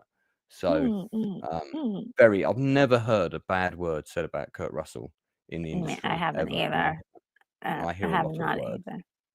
Yeah. So, He in the performance, he is so like it's such a difference. You look at Big Show and Little China, and look at the two performances here with Soldier and with uh, Stargate. You just like how he's able to change. I guess you call it acting, but there's so many people we know who are like more of like you get this person to play that type of role, right? Especially in casting, and they're looking to like get the person who will match the character naturally, not so much that they want to see the actor transform into that actor. But if they do and they're doing a great job, that's a bonus. But like this is just showing his range. He could play cold-hearted, he could play sweet and lovable, and comedically like evil. He could play it all. He could play it all. So just another like example of how good of an actor he really is, and that behind the scenes um, information you just gave was puts him on like another level for me. I love to hear stories about actors behind the scenes give being such givers on set, and not making it all about them. So I love hearing those stories. Um, or like just or not just like hearing bad stories. If we can get some good stories out there about what happens behind closed doors, that would be great too. So Yeah, uh, I've got lots of good stories. Got lots of good stories. I love that's specifically, of course, why we love you on the channel. So, you know, you Ah, keep the yeah. stories coming. And Joseph says, I wanted to highlight Botanical Bros says, that scene, that last fighting scene, was almost as good as the scene in They Live, and it can easily be ignored because it does have that moment of cutting from one scene to the next as Yeah. they're happening, that simultaneous happenings, kind of editing trick that is used in a lot of action films. But that is a pretty gritty fighting moment. I remember sitting in the theater for the first time seeing it, just going like, "Oh my god, who's gonna win? Or who's gonna leave this particular fight with a limp?" And so it was one of those moments where I was really clenching the chair, just like trying to figure out like who's gonna win, and I was rooting for both of them because. Of course, my crush, and then there's, of course, there's Colonel O'Neill. I want him to win too. So it was very cool. Oh, hey, hey, Oh, Lance, we finally see you. I'm able to pause for a couple of minutes now, so I could come on the camera to Oh, that's wrap up. awesome. Um, So uh, Joseph Begay says, what I like about this movie is that while they use CGI, it's not all over the movie. Much of it is practical and miniatures. Yes, they used yeah, it brilliantly when they needed to do something absolutely extraordinary. And just like the technology that, that made the helmets, go away and come back, I thought that was really well done. There were some moments, like a couple of glitchy moments, where you did see um, like things not being completely fine, but it's not as bad as that. I would say gloopy '90s CGI that they used to use for like every like weird special effect. It was like, oh man, why? What's happening here? So yeah, this was actually well used, and let's see. Um, yeah, we do like practical effects, great. Even the Yeah, and miniatures, blanket yes. So, looks pretty good. and Ted Rogers agrees. Um, and DJ Knight sits with me. Thank you. We'll sit together. And Joseph Begay also says, when I first saw this game, I was reminded of an old RPG called Fringeworthy. Oh, you've ever heard of that one? Yeah, I do remember that. I didn't play it, but I remember hearing or seeing it in the game shop. It was quite a I don't want to say amateurish, but it didn't quite have the sheen of a Dungeons and Dragons rule book. It was all the typesetting was all quite low Yes. rent, but it was a independently published game, so I remember right. Not with one like the big companies. Mm. But I'm reaching. We're going back to like 8-year-old Lance trying to remember these Well, things. it says here, he says it's published by TriTac Games back in 1982. So that's definitely a long time ago. Yeah. Um, and Bonzo says a great time was had by all. Thanks, Roger. Oh, thank you. And DJ Knight also says this was great. Oh, thank you. Um, let's see what else is being said. And oh, okay, Botanical Bro is with me. He liked Generations. It's not really the best Star Trek movie, but there was something about it that got to me. I don't know what it is, and maybe one day I'll review it and actually like verbalize what it is about that really got Oh, me. there was something about it that got to me. That it was completely pants. Was the main thing. That was the main Yeah, thing that got to me. Um, but hey ho. I think it was they got overwhelmed with the idea of Kirk and um Picard working together, and like that's great. You got to go back in time if you do that, and once you go back in time, you got problems on your hands because they're I not even think in the same timeline. that they should have done that as a sort of separate spin-off movie with just Stewart and Picard, and then they could have It should have really made. also. It could have even been a virtual Kirk, that they used, and Yeah, not like have. So it's kind of weird. So, but another thing that they did, which was a total sin, was they also killed off Kirk in that, and which is like, really, this is the way he dies. I'm like, I don't know about this. And Joseph says, hopefully someday Retro Nerd Girl will have a watch party for the Three Musketeers, 1972. Three, yes, okay, yes, I love that movie. Went with Michael York, absolutely, oh, I absolutely. like. I'm a big fan of. I'm a Oh, big fan. oh, it's so good.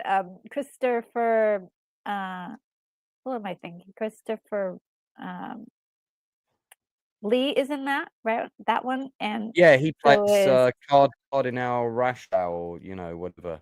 uh, He's dressed in a red. He's dressed all in red, from what I remember. Raquel Welch is in there, I think. Yeah. Um, ah, there's some really cool actors in that. Oh, Uh, sorry. That was just a rave video somebody sent me. Do apologize. oh, okay, yeah. And Botanical Brother, we have a lot of the same taste. Also likes Battlefield Earth, Mm. and I Well, like it for probably the wrong reasons it was intended, but you know what? I didn't hate that movie. I yeah. kind of thought it was a bit unfairly panned. It was kind of terrible, but at the same time, it's kind of one of those films that's just kind of like bat nuts when you're watching it. It's just like, what's Yes, going on? What's going yes. on here? What's But happening? I like some of the production design, but the whole kind of, hey, now we can all fly fighter planes really well thing didn't Yeah. really wash. That was A all a little bit bit of the condensed. details. Hey, we've played some computer games in a simulator for half an hour. Now we're all combat ready. Let's go Yeah. and take on the big guys. And I was like, yeah, that's not And I really think I convincing. think Battlefield Earth was trying to copy a few other movies, and one of them is Fantastic Planet, where they were able to like learn things almost instantly by attaching this thing into your brain, and it teaches you everything you need to learn. And Mm. so this is where it was like there were so many things that they borrowed from different places that you couldn't help but watch it and go, wow, that's definitely um, something that you don't see every day. Right? Or you were looking at it and said, why does this look familiar? Um, and Ted Rogers says, Time Cop is a great movie. I love The Crow. Yeah. I like The Crow, but knowing what happened to Brandon Lee during the filming, I can't bring myself to watch it again. It's so funny because for years I didn't watch it because of that. I was like, I don't Right. think I want to watch it because I don't. I mean, and that could have hurt it. Been part of the box office where it didn't probably get as much people going because they knew what happened. But I only recently watched it, like maybe in the last 5 years, and Oh. it was such a like I could see areas where they have paid homage to Brandon Lee and really like honored him in a special way. At the same time, like all of the work did to complete the film and the story was just like bravo. I don't even know how. That's what was that Alex Garland who did that one? Was it Who's the no act? The Alex Proyas? Proyas, yes, Did it, and Alex Proyas, he yes. was up for coming on my channel for an interview, and then we sort of we tried to set it up, and then he just kind of got really busy, and it didn't happen. But Oh no! he has done it in the past, Yeah, so uh, I hopefully, I hope you do get to interview him. He's a fascinating yeah, director. I've seen interviews with him, so I certainly would like to. Yeah, he wasn't really happy with the remake, and I don't think a lot of people weren't. Oh Ted my Rogers God, says it Brandon looks had horrible. another movie from 1992 called Rapid Fire, and I never saw that movie. I need to watch it, which is That's extremely actually good action film. you'd like that film, Retro. That's a good movie. I Oh, quite okay, like. good. Yeah, I quite like the film. Ted Rogers says I've watched it numerous times, I and don't know. Something about Time Cop, real quick. There's a scene at the beginning. In fact, it's my favorite scene in the movie where a guy goes back in time with two machine guns and he robs a little coach that's got Southern American Civil War soldiers guarding it, and it's like a gold bullion thing. One of the soldiers that's guarding that, the one who's got the dialogue. Do you remember The Adventures of Tom Sawyer and Huckleberry Finn, the children's TV show?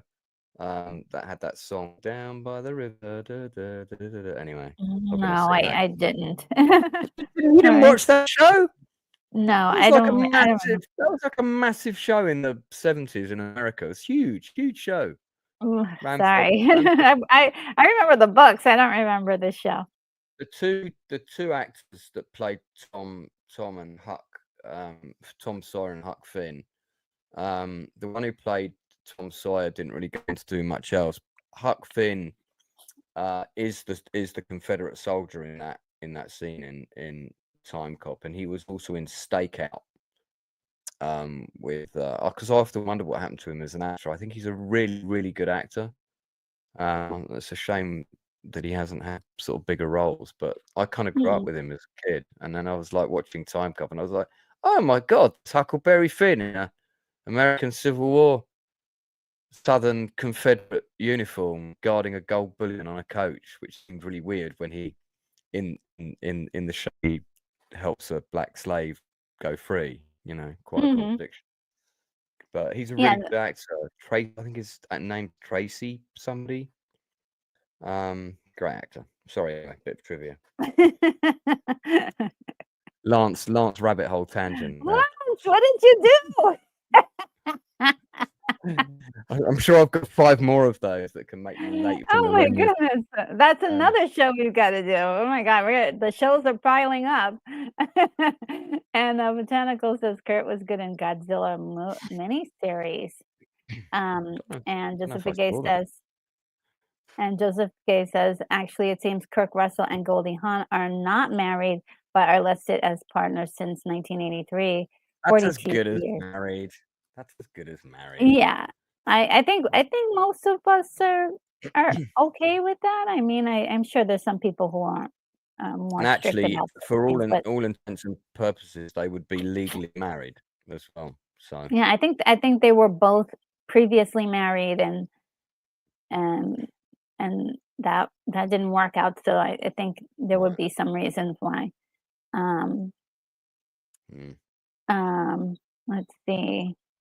And so I see you wrote something in the chat, catching an early fight tomorrow. So back on the streaming after May 20th. 20th. Yeah. Oh, okay. I'll And be we're out of here. we're wrapping things up because I got to head over to Lorena's right after.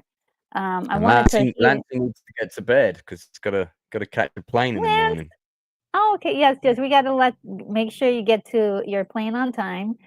And so, oh my God, you guys are so sweet. Botanical Brother says, thank you guys for such a great, informative podcast experience. That's so sweet. Thank you so much. This is great. I really appreciate you. And definitely glad that you guys are liking this. And Keith E says, okay, I'm sliding out the side door. See you all down the road. And thank you for an excellent movie. Oh my God. That's so good. This is really great hearing this from Keith E. So thank you. I'm glad that you're enjoying it. And we'll definitely have to, talk later on. And let's see.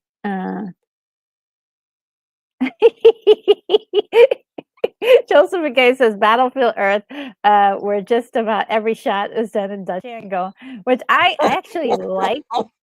Dutch angle. I really do. But yeah, they didn't understand that when you use it, it's supposed to be where something is unusual, off kilter, or disorienting to the viewer or the character, and like every scene like that really doesn't work like they think it does.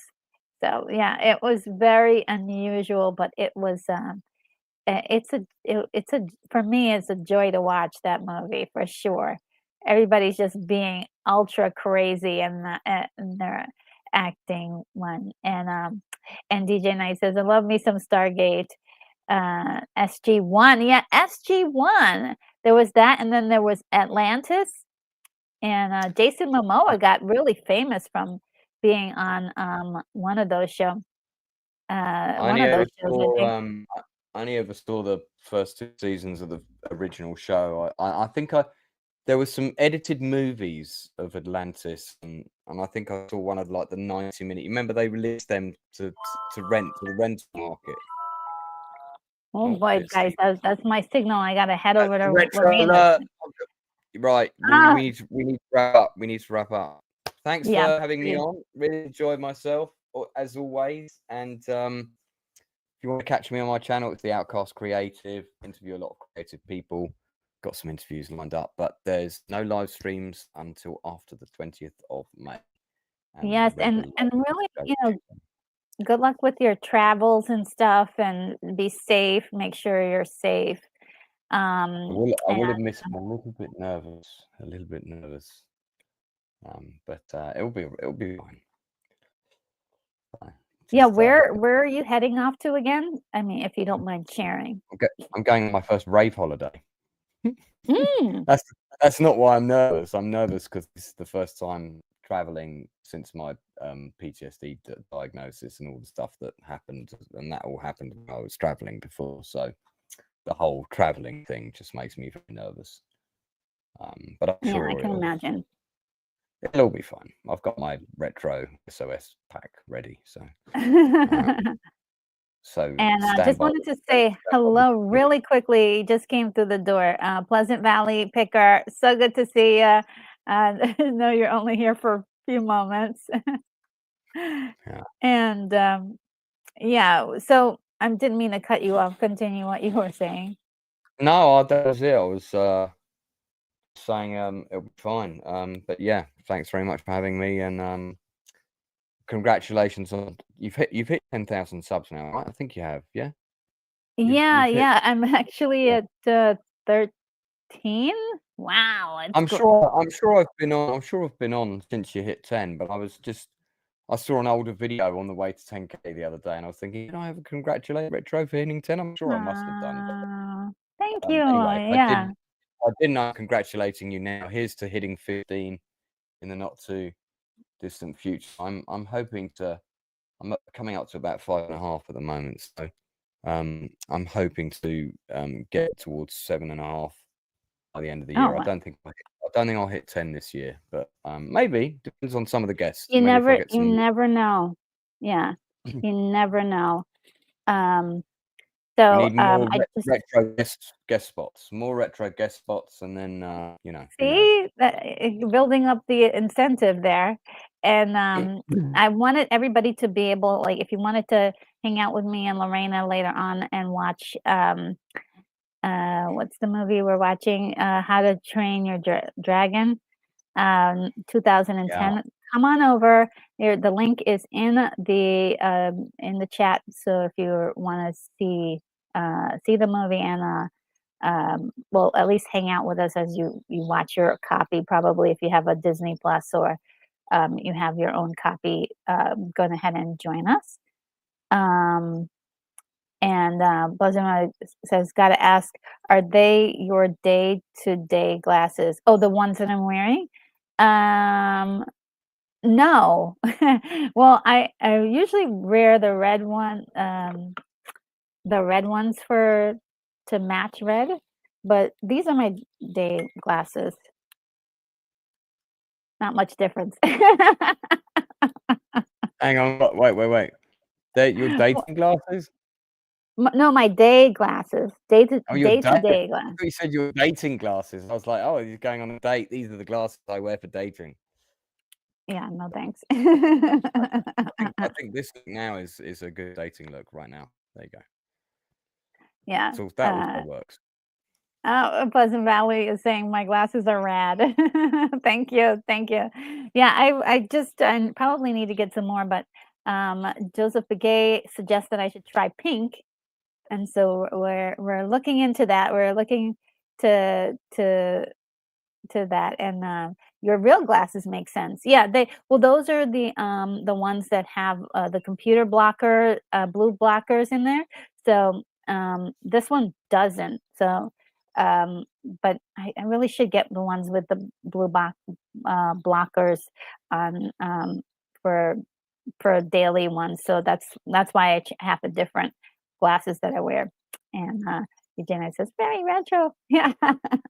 Well, guys, I'm going to get going. If this is your first time here, a like would be awesome. It really helps this channel. Also, if you would like to be a member for special perks, please do join. It's another real way that actually helps the channel. You can also leave comments if you're watching this after the fact on replay. To be a part of the replay crew and leave a message down below. Let us know what you think of this movie, and hopefully you were able to follow along with us as we watched this one. And so I'm gonna get out of here right now before I will be late for Lorena's watch party as well. I don't want to do that, so I'm gonna get going. So everybody have a good one. Without further ado, I bid you adieu, and stay retro and stay nerdy. Bye, everybody. Bye. Retro Nerd Girl, you are clear for takeoff. In the neon light she stands, retro girl with nerd comments. Memory lane she takes your hand to the past where good times land. Pixels glow and screens do hum, hear the beat of retro drum. Geeks unite, oh here we come, nerdy world where we're from. Retro logo leads the way, in the night to yesterday. All the nerds come out to play, she's the light, won't go away. Film and movies on rewind, good old days in nerdy mind.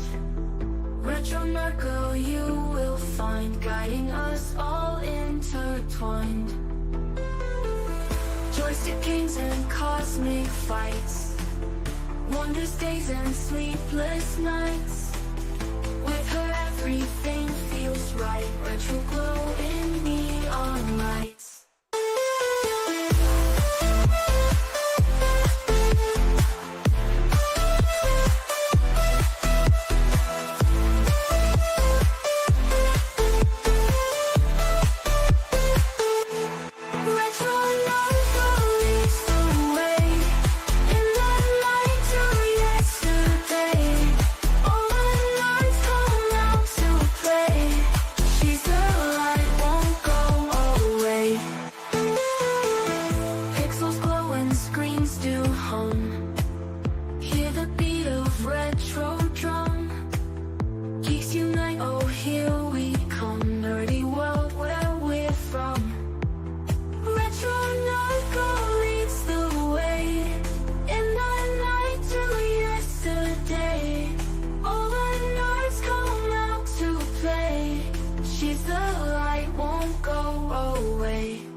Guiding us all intertwined. Joystick games and cosmic fights, wonders days and sleepless nights. With her everything feels right, retro glow